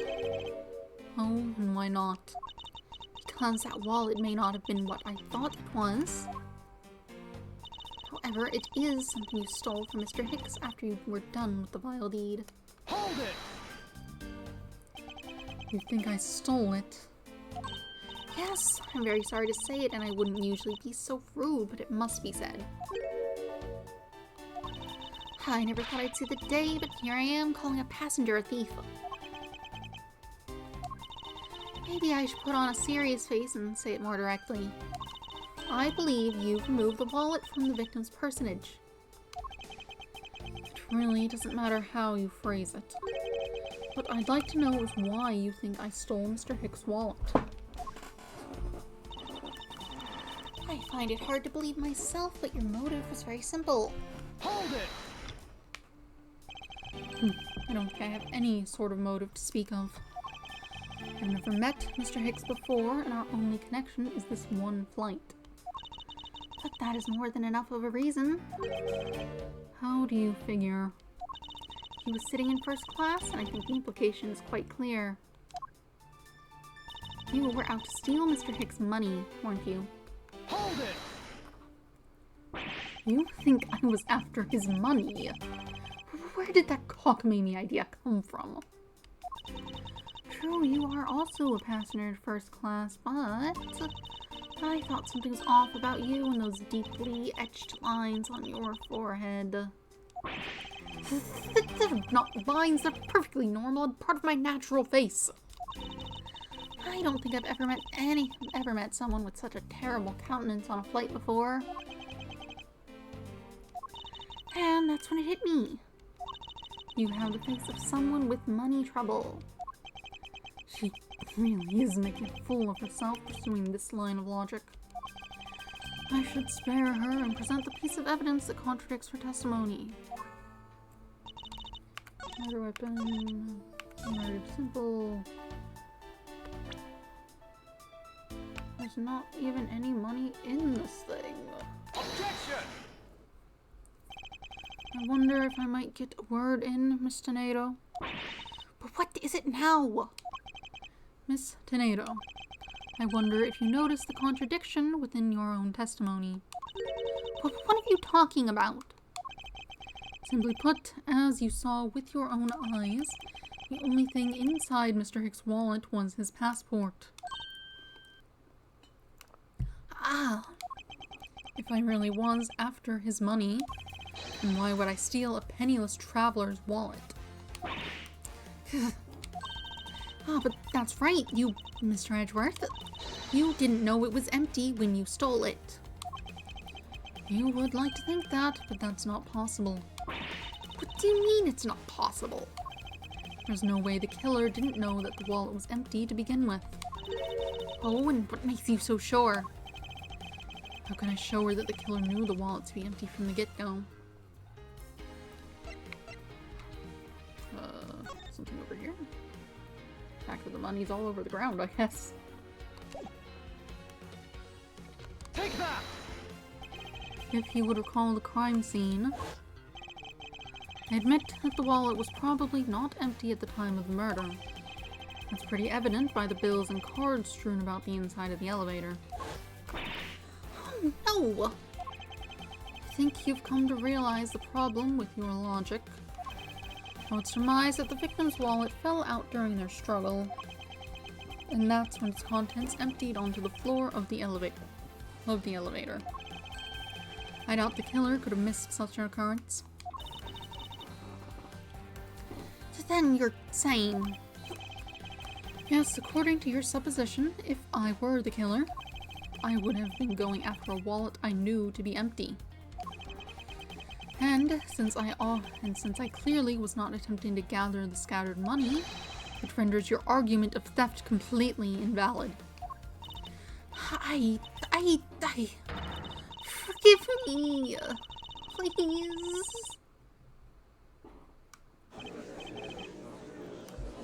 Hey, what the heck? You're saying the attendant's wrong? That guy isn't the killer? I don't believe it, everyone. It's a trick. Will you all please be quiet? Miss Tornado? Yes. You lost your cool when you saw the dead body. Plus the lounge was dark, and looking into the light from the elevator, it's easy to see how you mistook the wallet in my hand for the murder weapon. I take no offense that you thought I was the killer. Mr. Edgeworth. Thank you for releasing me. Okay. But what is it now?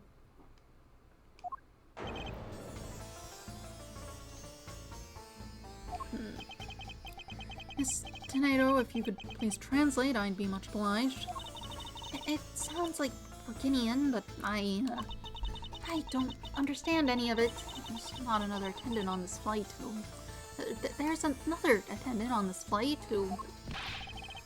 I said that he's giving me the runabout! I don't require an interpreter. I speak English just well, see? You, the attendant. Yes, sir. I want this person to be under arrest until we arrive at the airport.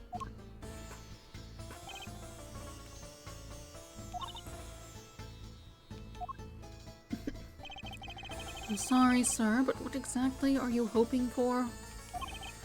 What is it you want? I'm finished talking to the likes of you. Please, I would like to hear why you would like me to be held under arrest until we land. You, how dare you try to waste my time? You were the one who stuck your nose into my affairs. I wanted to spend at least one more second with my precious art. I have no time for other things.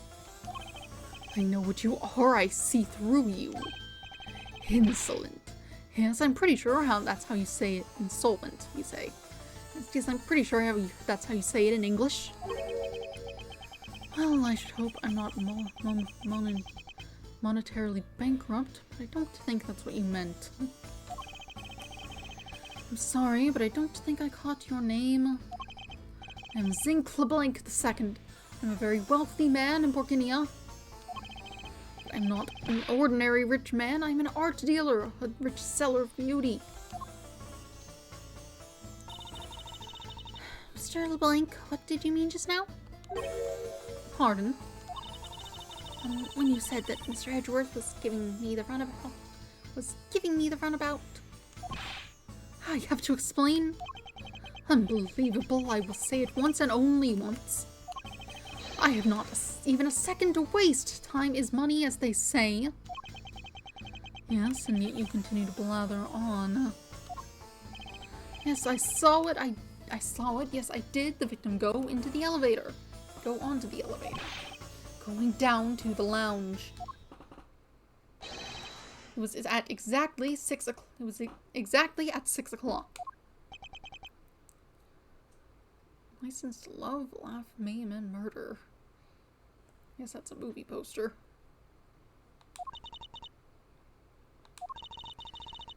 And what's the significance of that time?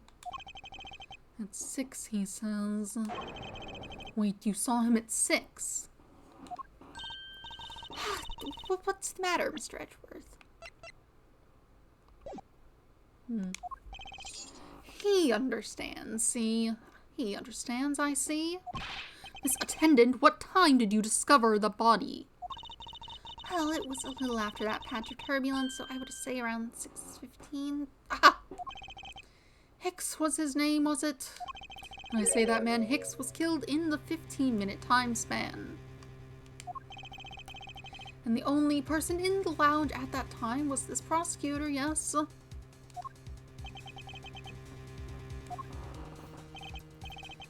Yeah, I was in my seat the whole time.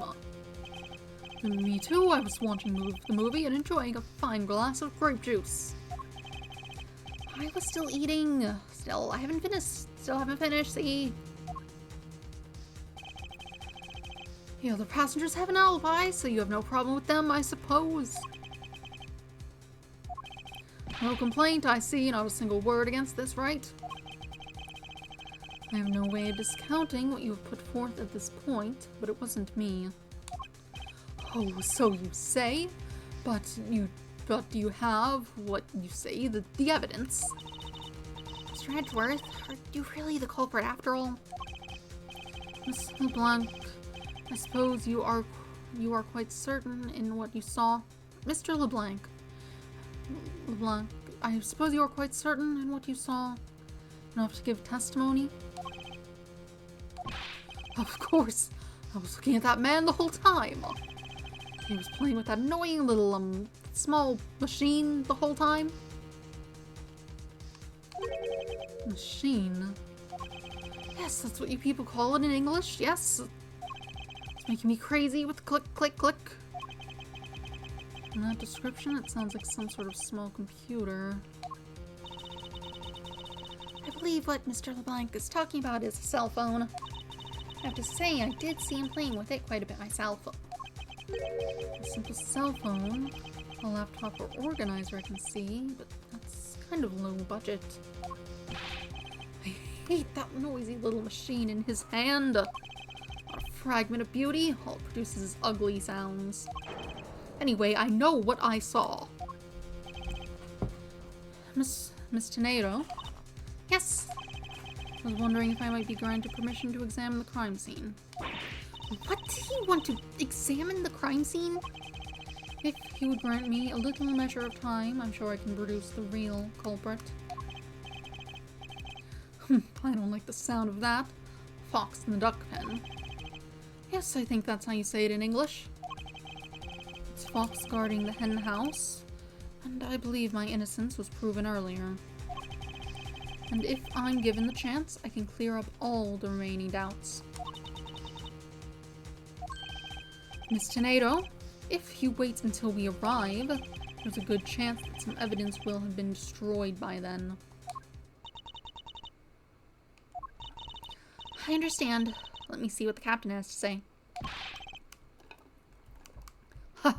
This should not be approved. Please, Mr. LeBlanc. It's in an emergency. All decisions are to be made by the captain alone. Now please wait here while I go ask the captain what to do. I'll be right back.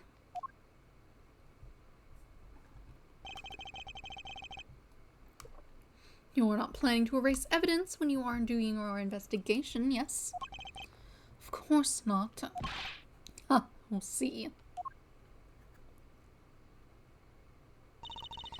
Mr. Edgeworth, you have the captain's permission to investigate the crime scene.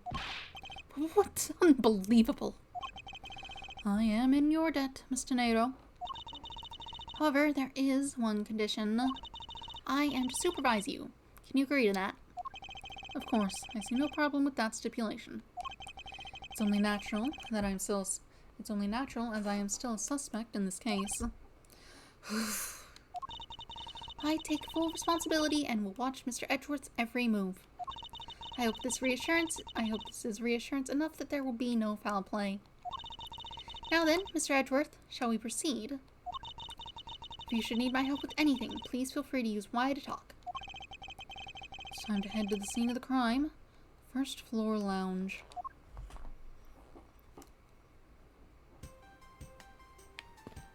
First, I want to look around here. Oh.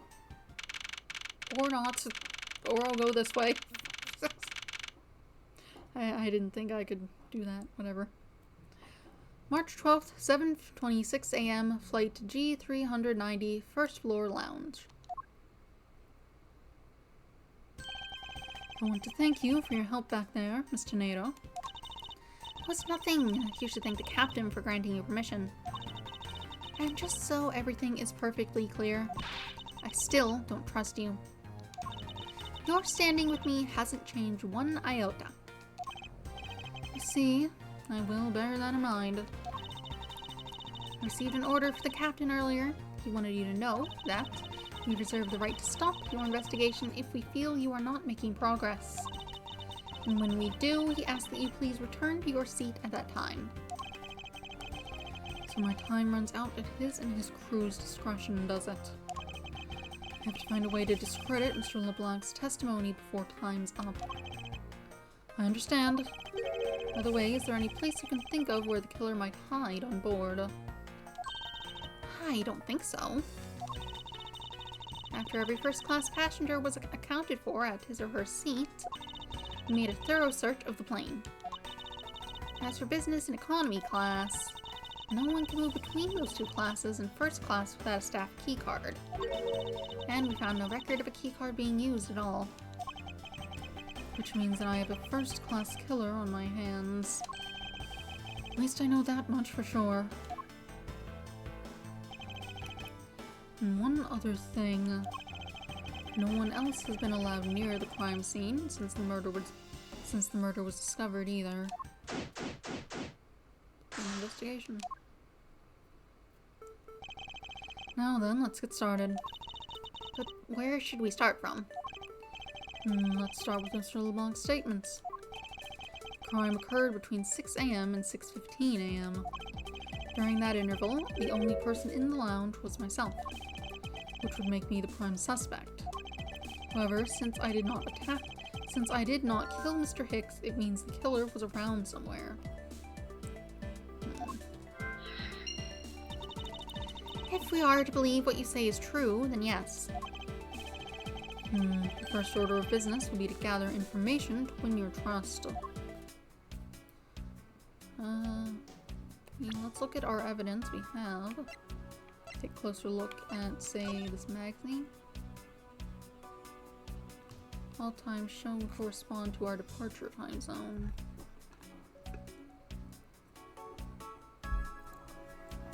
So at 6, they were doing drinks just before 6, and a movie during that time.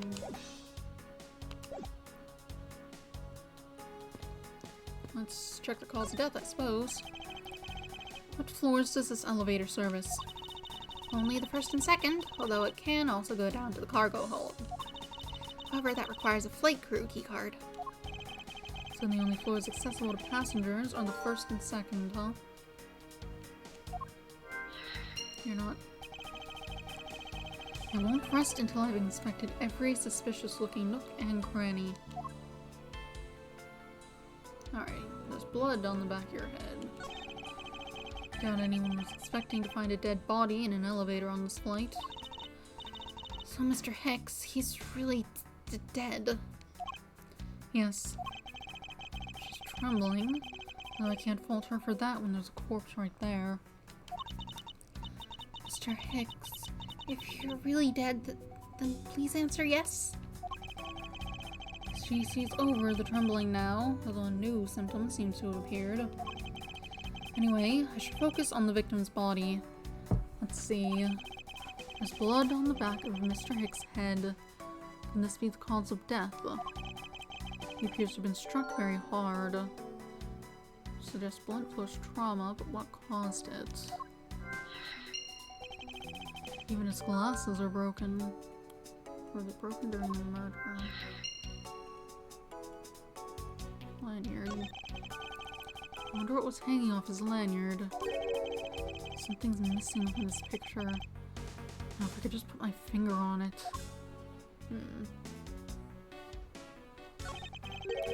What is this sinister looking figure on the floor here? Oh, that's a piggy bank. Oh, that's a piggy bank of our company mascot, Captain Ugo.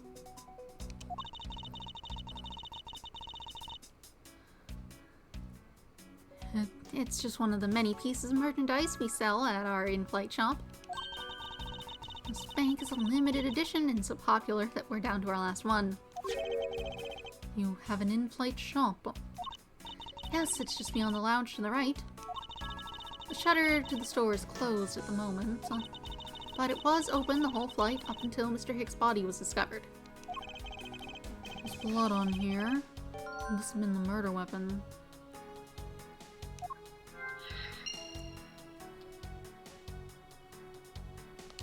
Look, the money on the ground. Money is strewn all over the floor of the elevator. I would guess it was all in Mr. Hicks' wallet at some point.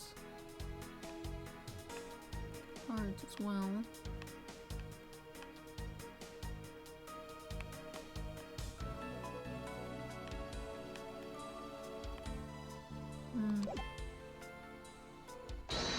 Can I do anything with what I have here? Where was the killer? Okay. That seems straightforward enough.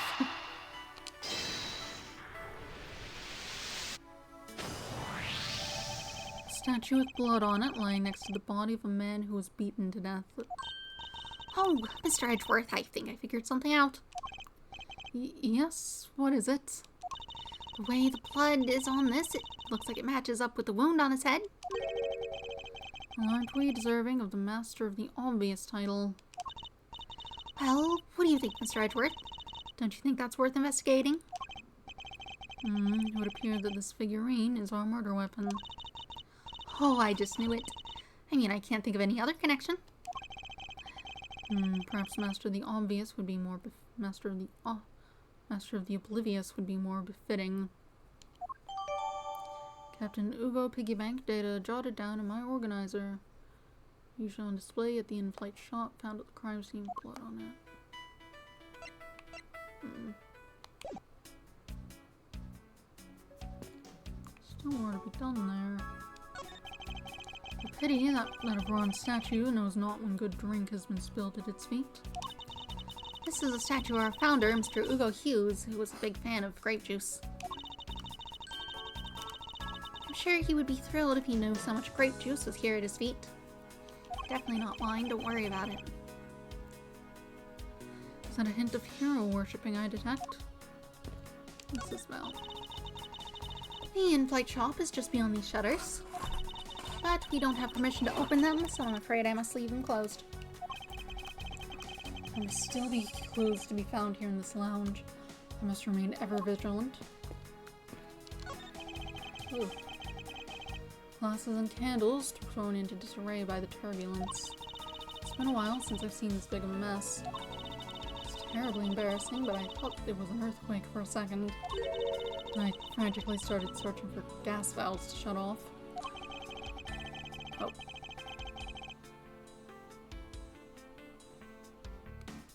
Who said that? I don't feel like there was a label on it. Unless it was moved to the side and I didn't see it. It's been a while since I've seen this big of a mess. It's terribly embarrassing, but I thought it was an earthquake for a second and frantically started searching for gas valves to shut off. Yes, the shaking of the plane is bad enough to be mistaken for a real earthquake. Not that I would know, since I was unconscious for most of it. There's some spilled grape juice in front of the elevator. I assumed it was spilled during the turbulence. Oh, we must clean that up or someone might get hurt. Huh. What is it, Mr. Edgeworth? I found some very important evidence. What is the important piece of evidence in this scene? Gee, I wonder. Take that! What is it? They're a little smudged, but I think we can both agree they are a set of footprints.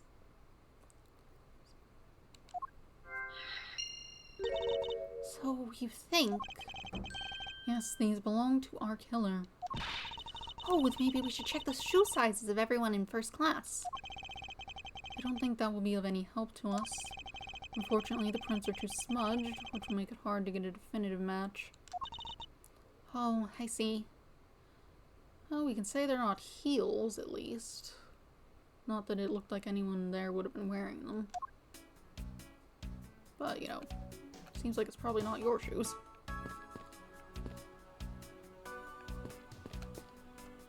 Get on the floor. What or who is this? This is a bronze statue of the founder of Goyo Airlines, Mr. Ugo Hughes. probably supposed to be go you now that I'm looking at it with capitalization like that. The other one on the left, the one on the left is when he was in his 40s, and the other one is of him in his 80s. Did the man age at all over those 4 decades? Maybe I need to squint more. Why don't you look at the thing on the ground? These counter windows offer a glimpse of the sky. These clouds, they tell me nothing. Mr. Edgeworth, you look like you're talking to the clouds. Is that so? And tell me, what do you suppose I said to them? I don't know, but it looked like a rather one-sided conversation. The clouds, they tell me nothing. Bottle on the floor, chair on the floor. This toppled over chair. Yet another victim of the turbulence. No! Look at all the grape juice staining the back. You may not look it, but this chair was extremely valuable. It was? Yes, it was used when the Rocker Pals came to tour this plane. Rocker Pals, the leaders, had this very chair. I'm sorry, but what are these Rocker Pals? I can't believe you never heard of them. They're all the rage. Rocker Pals are an extremely popular international band. They added the Pals part as they became more popular, especially among teens. Oh, that explains it. Not really one for the music of today. Maybe I should ask Detective Dumbshoe about them later. On second thought, I can already see how confusing the conversation will get. This grand piano is the pride of this plane. It can play the music of whatever CD we insert into its CD drive. That's not a piano, it's more like an overgrown music box. Ah, but its keys to press along with the music as though there really is someone playing it. Some people have entirely too much money to waste on overly complex toys. There are a few copies of Sky Magazine in the magazine rack. This month's special is an English trivia quiz. That's not a bad idea. I've heard that the youth of today don't know a particle from a participle.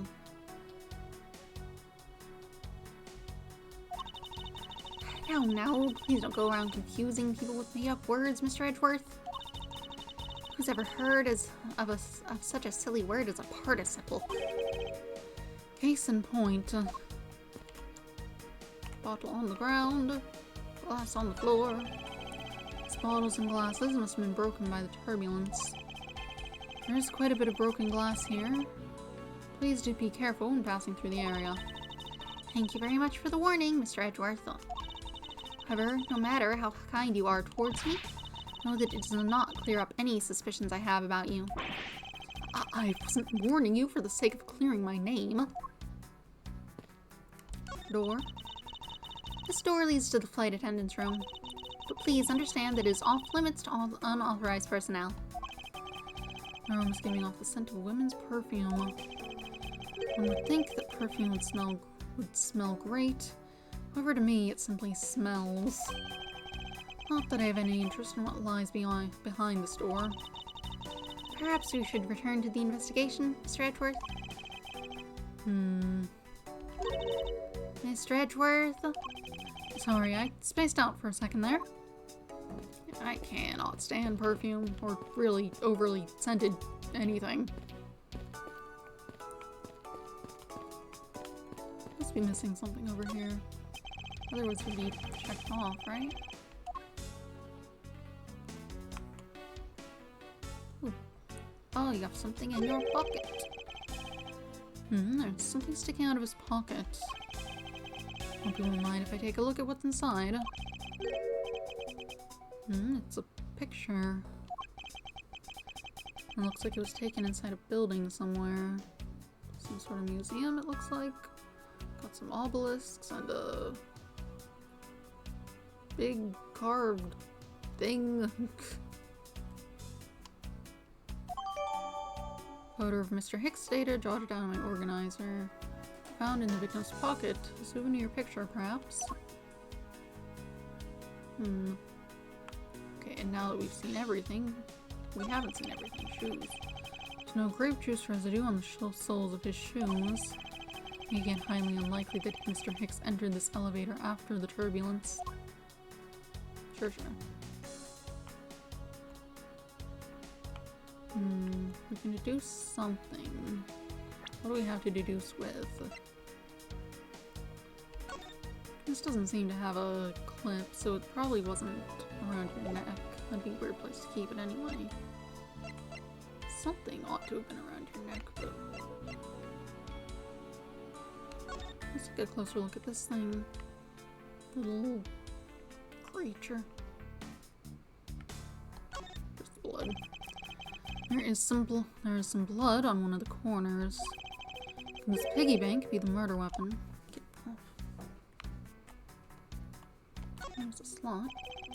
I suppose this is where you insert your coins. I have to say, for a piggy bank, it's made rather well.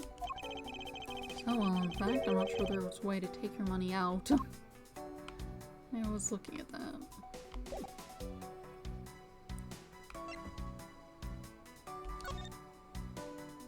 Oh, there's this thing. He has a phone or something. I guess that's the one the guy was talking about.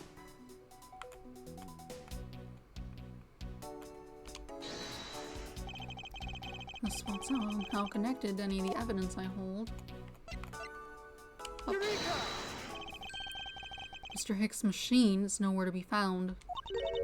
His machine? His cell phone, Mr. NATO. Ah, so I guess because it's not here... Yes, I think we can safely deduce that the killer took it. Missing cell phone data jotted down in my organizer. The victim supposedly had one, but it has gone missing. Did the killer take it? Nothing else to be deduced. Can I logic anything? Where was the killer? Grape juice on the floor, broken glasses, elevator. That doesn't really fit together in any clear way. Not seeing anything else. I didn't talk to those people up there because I didn't really... How do I... I can't go talk to them, I guess. Maybe I can put logic together. I can speak to you. In need of assistance.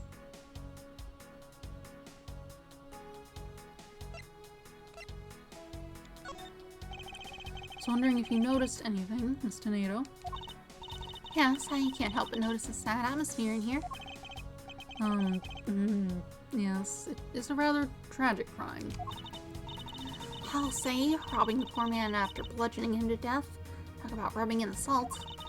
I can't forgive someone who would do this to a passenger of mine. I swear as a professional flight attendant that I will capture the culprit with my own hands.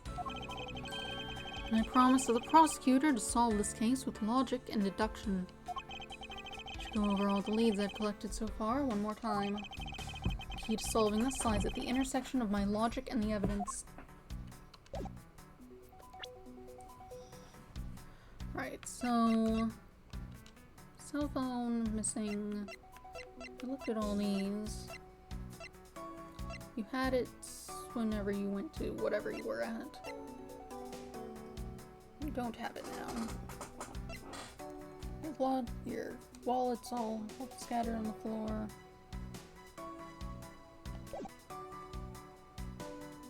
I suppose we need to do this. What clues point to where the killer could have been? Oh, where? I hadn't looked at it properly. I assumed it was who. No. Pieces don't fit together quite right.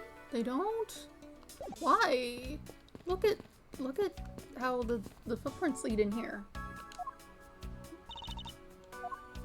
Let me in there. Miss Tornado, I'd like to ask you about investigating the lounge. As long as you have the captain's permission, I can't stop you from looking around. If you could pass a message along, tell him I'm grateful for his spirit of cooperation. I will, however, please realize you are still under suspicion. To be honest, I still have my doubts about you. Of course, and I take no offense. Do you really understand what I'm saying? Yes, early. Do you pinky swear you do on your honor as a professional prosecutor? I pinky swear I do on my honor as professional prosecutor. Well, I guess that settles that. I feel my honor as a man slowly diminishing. Maybe I present you with the... No. That's not in my evidence yet.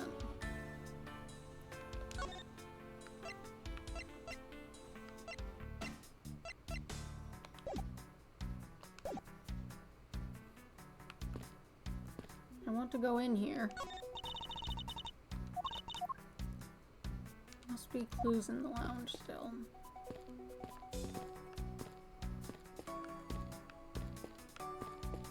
I looked at everything, have I not?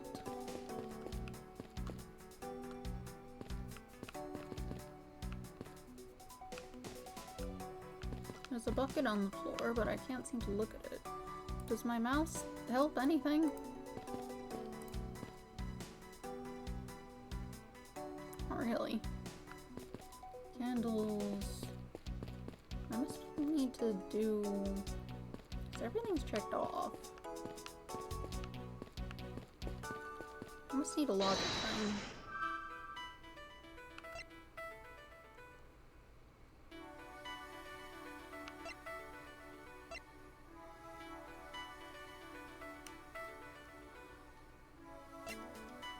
Broken during the murder. You thinking the murderer went up the elevator back into the upper area? I mean, I guess that's an idea.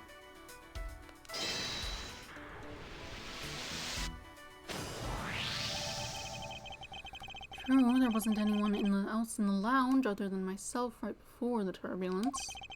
But if the killer was in the elevator along with the victim, then that's a different story. And they could prove that the killer rode the elevator with Hicks.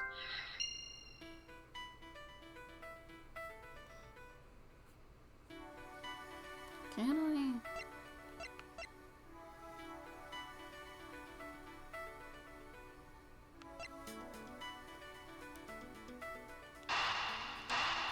These ones.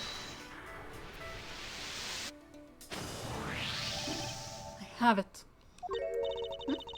I'm sorry, but I don't understand, Mr. Edgeworth. I can prove that someone other than myself was here around the time of the murder. What? Really? Yes, it's rather simple, actually. The proof is in the pudding, or rather the grape juice in this case. I'm hungry. These footsteps here confess to me this very fact. That someone exited the elevator alive. Seeing as how the victim is dead, that would mean a second person. But couldn't the footprints be from Mr. Hicks himself? Ah, but if you take a look at our victim's shoes, you can see the soles are spotless. Which means... Mr. Hicks wasn't alone in the elevator. In fact, it's quite the opposite. There was actually one other person inside the elevator. Grape juice footprints data jotted down in my organizer. Spilt during the turbulence. Looks like footprints and something being dragged.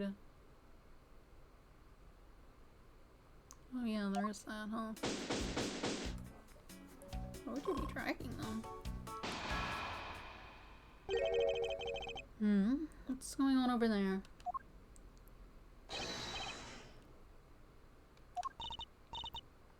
You again. Oh, unforgivable! This is unforgivable!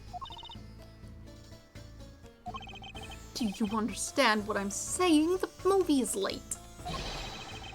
It is the same level as bad as if the plane arrived late. There's been a murder. But the movie... What? I will not talk to you anymore. You are just wasting my time. What's the matter, Mr. LeBlanc? If there's no emergency, please return to your seat, sir. Do not tell me what to do. I need not sit down. Well, Mr. Prosecutor, do you prove you are innocent yet? If you would like, I will prove my innocence to you right now. What nonsense! You're saying my eyewitness testimony is mistaken. Not mistaken, merely that there is room for doubt. I'd be most honored if you could please tell me what you saw in detail once more. Fine, suit yourself. What I saw. I am certain I saw Mr. Hicks enter that elevator. It's when the needles on my pocket watch pointed to the 6 and the 12. The body was discovered 15 minutes after that in the lounge, yes?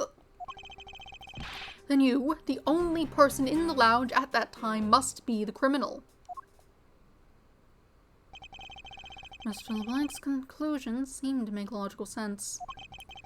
After all, the only person in the lounge at the supposed time of the murder was me. So, my eyewitness testimony. If you think you can destroy it, then come, let me see. Hurry! Do I look like a man who's having the time to wait for you? Why is he so irritated? I'm the one accused of murder here. Anyway, I must find a way to discredit Mr. LeBlanc's account somehow, and fast. What I saw. I am certain that I saw Mr. Hicks enter that elevator. Hold it! Mr. LeBlanc, were you able to get a good look at the inside of the elevator at that time? Of course I saw what was inside. You are sure that the victim was in the elevator alone? Yes! The only person inside was that Mr. Hicks man. This last outburst is a bit too important to let go. The only person inside was that Mr. Hicks man. Hold it! Was he really alone? Of course! I will even bet 1 cent. A cheap auntie for a cheap testimony. But if that's how you want to play it, I'll happily take your 1 cent. So when the needles on my pocket watch pointed to the 6 and the 12. Hold it! I assume the pocket watch in this case is the one you keep checking. Is that correct? Whoops. Oh, you noticed! It's a very expensive antique, I will have you know.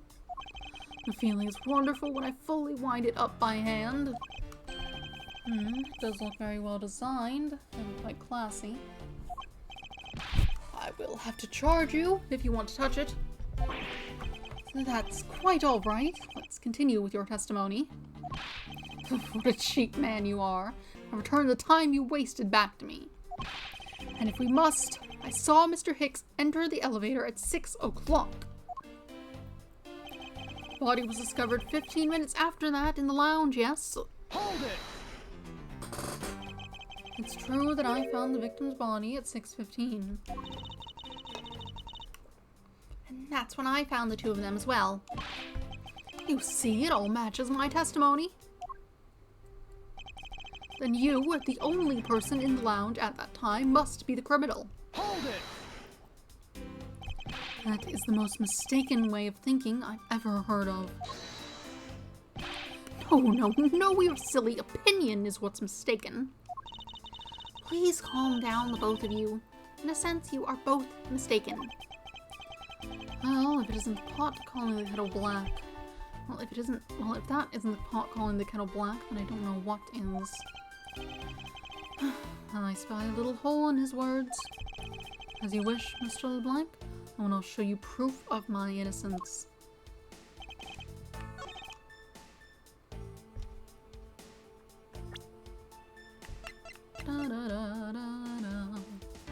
Objection! Mr. LeBlanc, what is it? There is a very glaring contradiction in your testimony. What do you mean? Please take a look at the area in front of the elevator. There, at the spilled grape juice. Yes, and will you admit you also spilled it with the blood? No, it spilled itself during the turbulence. But the interesting thing here is the set of grape juice footprints.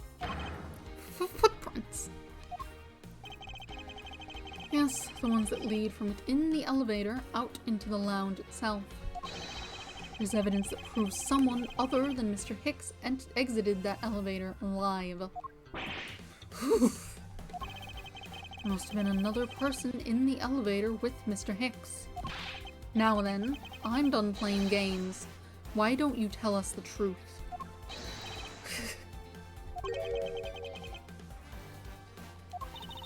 Can you please translate for us? No way, that's totally impossible, I guess is what he said. No way, that's totally impossible. I know there was no other person in there. I saw it with my own eyes. If you want to know what I think, Mr. Edgeworth, I don't think that Mr. Blank is lying to us. Suppose she's right. He doesn't seem to be lying. But then what does that mean? What about this contradiction? Mr. LeBlanc? Please, just once more, will you recall the details of what you witnessed for me? What I saw, part 2. I was very upset when Mr. Hicks passed by my seat.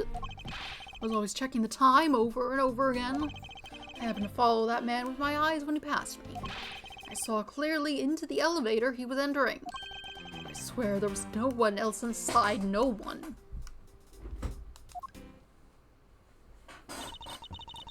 Mr. LeBlanc, if you would please calm down. What? Dare you to have an issue with my eyewitness testimony? No, not at all. Please forget I said anything. And again, he doesn't appear to be lying. But I can't let this testimony stand as the truth. I saw part 2. I was very upset when Mr. Hicks passed by my seat. Hold it! So are you still upset now? I am always upset. The only time I am not was when I have a piece of art in my hands. It's surprisingly easy to believe that about him. Oh,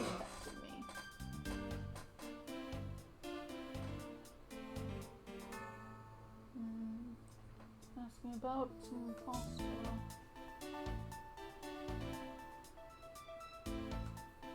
I saw it just a day or two ago, and I know we haven't made it, so it's still there. I was even more upset when Mr. Hicks walked by me. I was always checking the time over and over again. Hold it! Why were you so attentive to the time? Because something unforgivable was happening. Come to think of it, you were yelling about something unforgivable earlier. I was giving a complaint to the... Oops, I hit the button wrong. I was giving a complaint to the attendant about the movie starting time. Return back to me my time and money. You understand the point?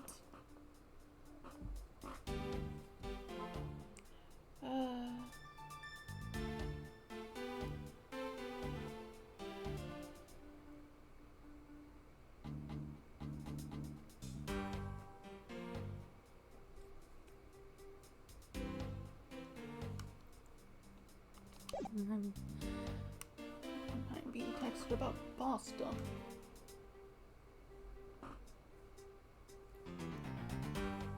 Then again, that pasta does sound like it would be good. So, like, not complaining if it results in it getting made. It's like a pumpkin ravioli that was picked up from the store ages ago. It's been in the freezer. Just haven't had a good sauce to use with it. Movie. She's talking about the in-flight one that's mentioned in the magazine. A summary of the plot and its start time. Interesting. Oh, I see. I don't see a plot. I guess it's that one over there.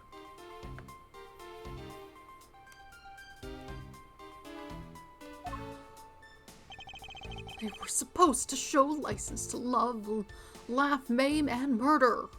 Oh, I thought that was a tagline.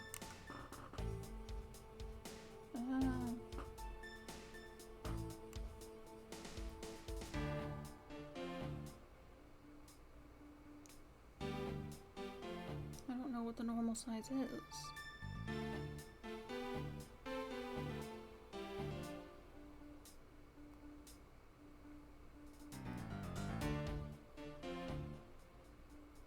Sorry, I'm being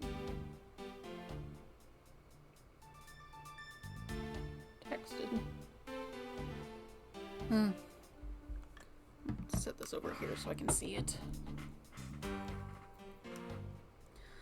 They're supposed to show License to Love, Laugh, Maim, and Murder. I cannot see that movie in my country. You can only see it on international flights. I looked forward greatly to that movie. You can't just, like, order in a DVD from overseas. I checked my pocket watch whenever possible so I would not miss it. I even set my pocket watch to the destination time when I came on board. The destination time? Departure time zone.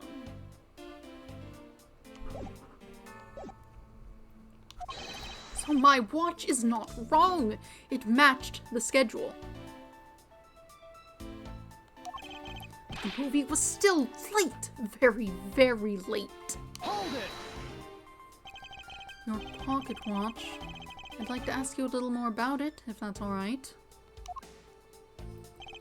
The movie I wanted to see would not start, so I checked my pocket watch many, many times. Hold it! So the movie you mentioned is the one listed in Sky Magazine. Yes! I was so looking forward to watching License to Love, Laugh, Maim, and Murder. Miss Tornado, was this movie shown on this flight? Yes, it was shown at the scheduled time. Isn't it possible you simply slipped through it by accident? Nonsense, you doubt me? No, stop pointing at me like that. Odd.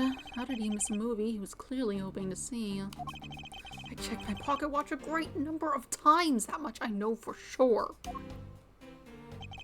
watch is set to my destination's time. I always set it when I board the plane. Hold it! You're sure about what you just testified, Mr. LeBlanc? Yes, of course. I'm a very busy man. I'm immediately busy when I land. I have many places to go and no time to waste adjusting my pocket watch. I see. That was a very valuable statement you just made.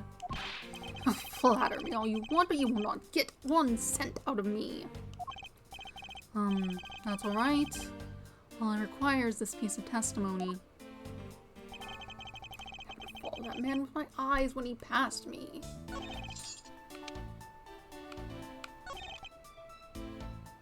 Hold it! Since you only happened to see him, it's possible that you missed something in that glance. Even if I only happened, I did not miss a thing. And how can you be so sure? Just because! I would appreciate it if you didn't take my life so lightly with a simple just because. Well then, I was only making a joke. I saw Mr. Hicks, alright? I saw clearly into the elevator he was entering. Hold it! Is it possible that someone was hiding inside? What? You dare insult me? I have belief in my eyesight. When I look for art to sell, I am told often I have great sight for the arts. I think the phrase you were looking for was great sense, although that's debatable. Once I'm done with this testimony, hopefully there's a decent place to stop. I've been here for a bit. But isn't it possible that someone was just outside of your line of sight? You are persistent. I tell you, I looked clearly. But I swear there was no one else inside, no one. Hold it! Why do you insist that you are absolutely not mistaken? Because when I say I am not wrong, I am not wrong. Mr. LeBlanc, if I may, I think beyond misconceptions and mistakes lies his truth. Funny, that suspiciously mirrors something I told her only a little while ago. I honestly don't think Mr. LeBlanc is lying. I don't think he's lying either. But I think he might be mistaken about something. Mistaken? Yes, and I'm going to correct his mistaken recollection with evidence. And this professional attendant shall witness the prowess of a professional prosecutor. Movie will not start. Set to the destination time.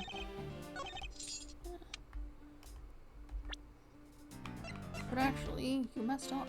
Objection! You did it bad. Mr. LeBlanc, you said this just now in your testimony. I even set my pocket watch to the destination time when I came on board. Now, if your watch has been set to our destination's time zone, it would mean that your watch is displaying the time of our destination. Yes, and the correct time is worth 6 cents. I'd like you to take a look at this. If you believe the Sky magazine, clocks on this flight run in accordance with the time of our departure time zone. Of course, the movie schedule was also created with that in mind. Ms. Tornado, for confirmation's sake, what time zone is this flight aligned to right now? Well, we made a short stop at a transfer point. That's right, it was in that small Asian country, the Republic of Zhengfa. But we didn't readjust our onboard clocks at that time. So right now we are still running on Borginian time. What? The time difference between Borginia and our destination is 9 hours.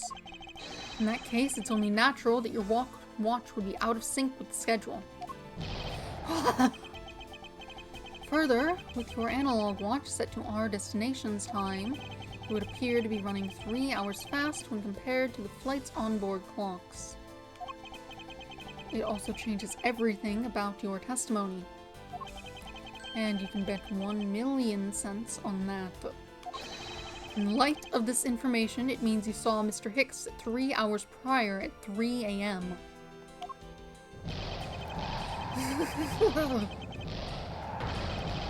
By 1,000,000 cents. This should clear up all of the remaining accusations. So this basically widens the time frame for the time of death, right? Yes, because Mr. LeBlanc saw the victim enter the elevator at 3 a.m. Is that girl, like, good? She seems like she's passing out. It means the time of death could be anywhere from 3 to 6:15 a.m. The question now is where was Mr. Hicks during that span of time, and what was he doing?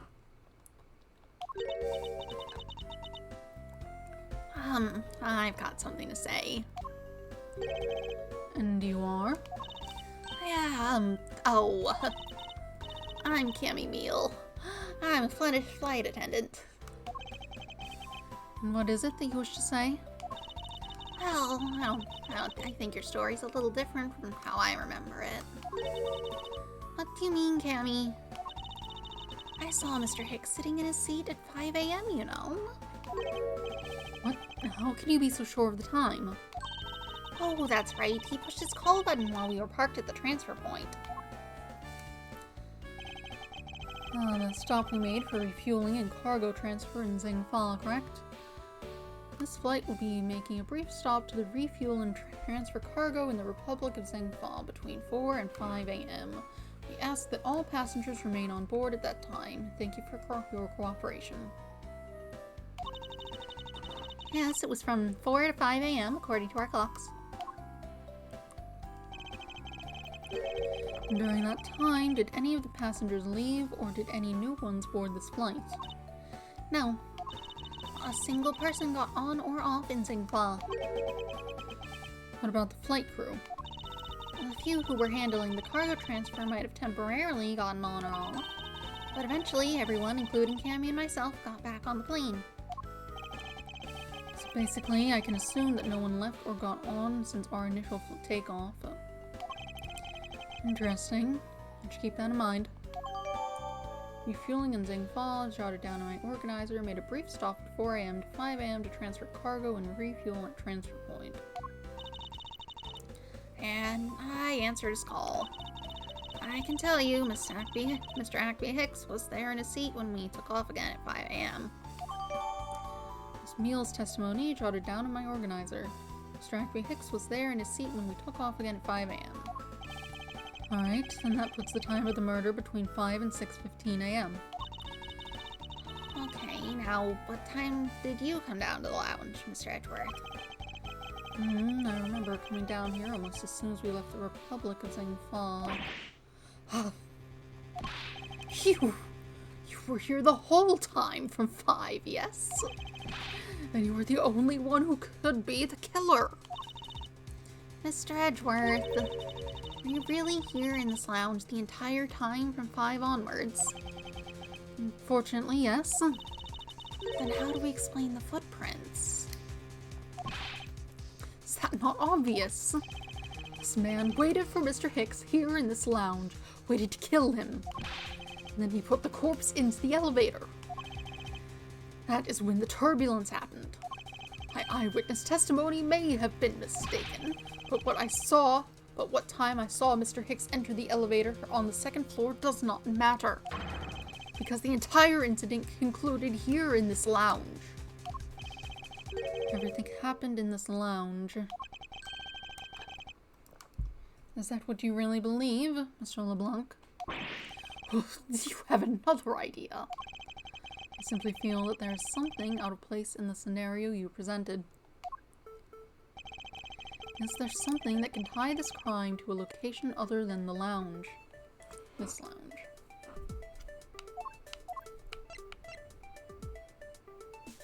The elevator. Take that! I don't need to hear your wild desperation stories. Grasping for weeds, I think is how you say it, yes? I didn't mean to pull that piece out. It was a simple slip of the hand, I assure you.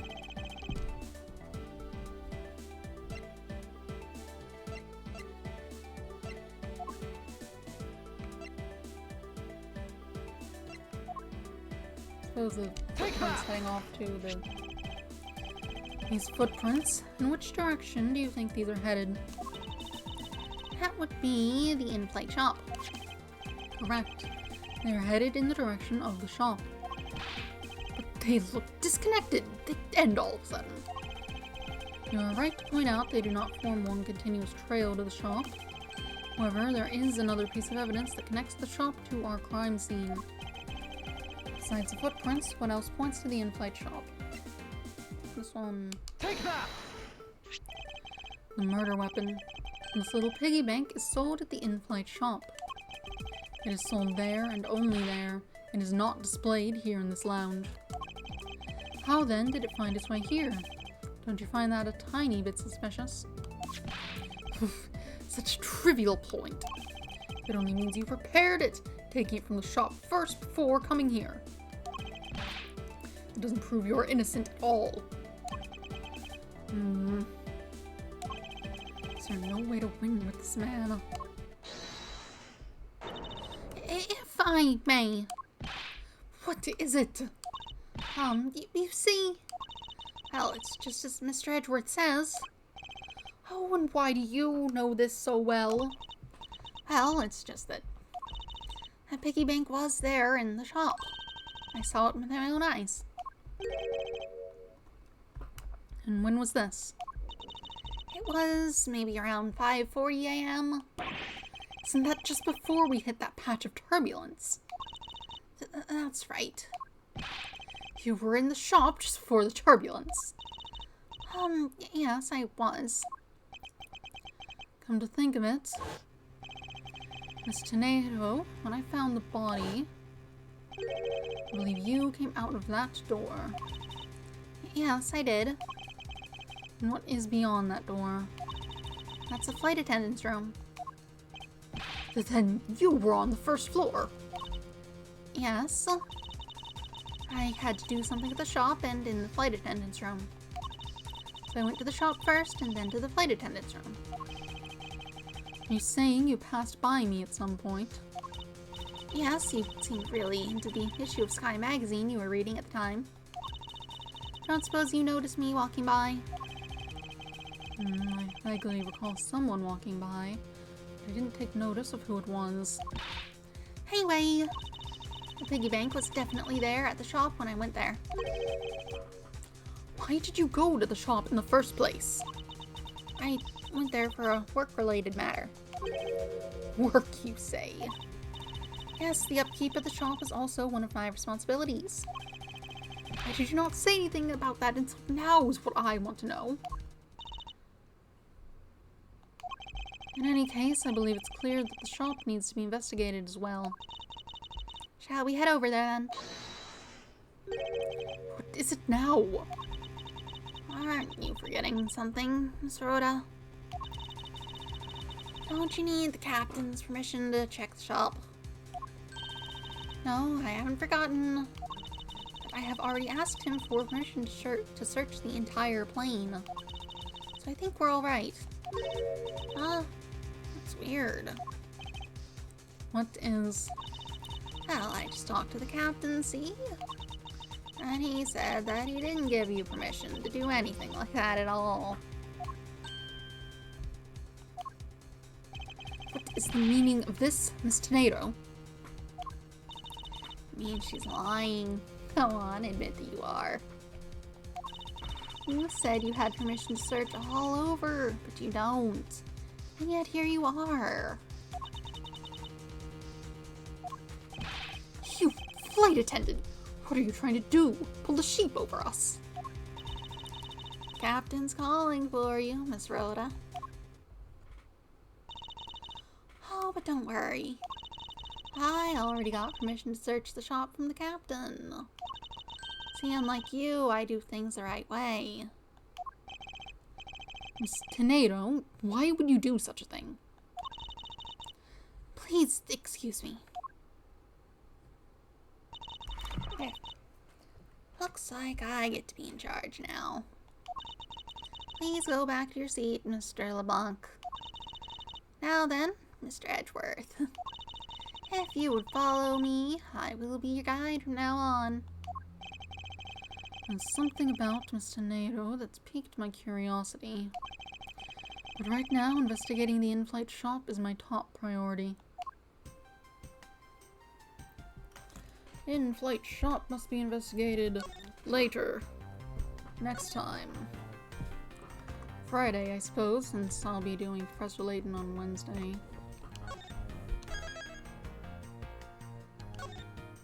Why do you automatically go to the next thing?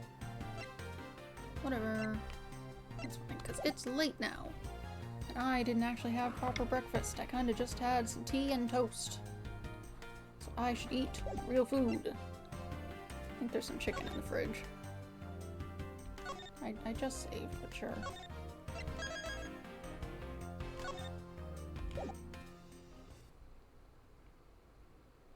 Oh, that's why it closes the whole game from there. I was sort of expecting to go back to the menu. That's fine.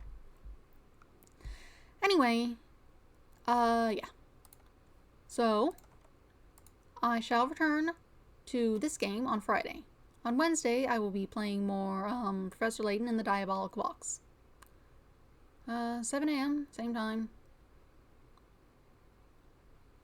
Yeah, not much else to say. I'll watch over this VOD and see if the thing I did with the volume helped anything. If it did, I might make some further adjustments. I'll have to check around with it. I don't know. But yeah. Professor Layton on Wednesday. Maury's turning on Friday. That's all. Have a nice day. Goodbye.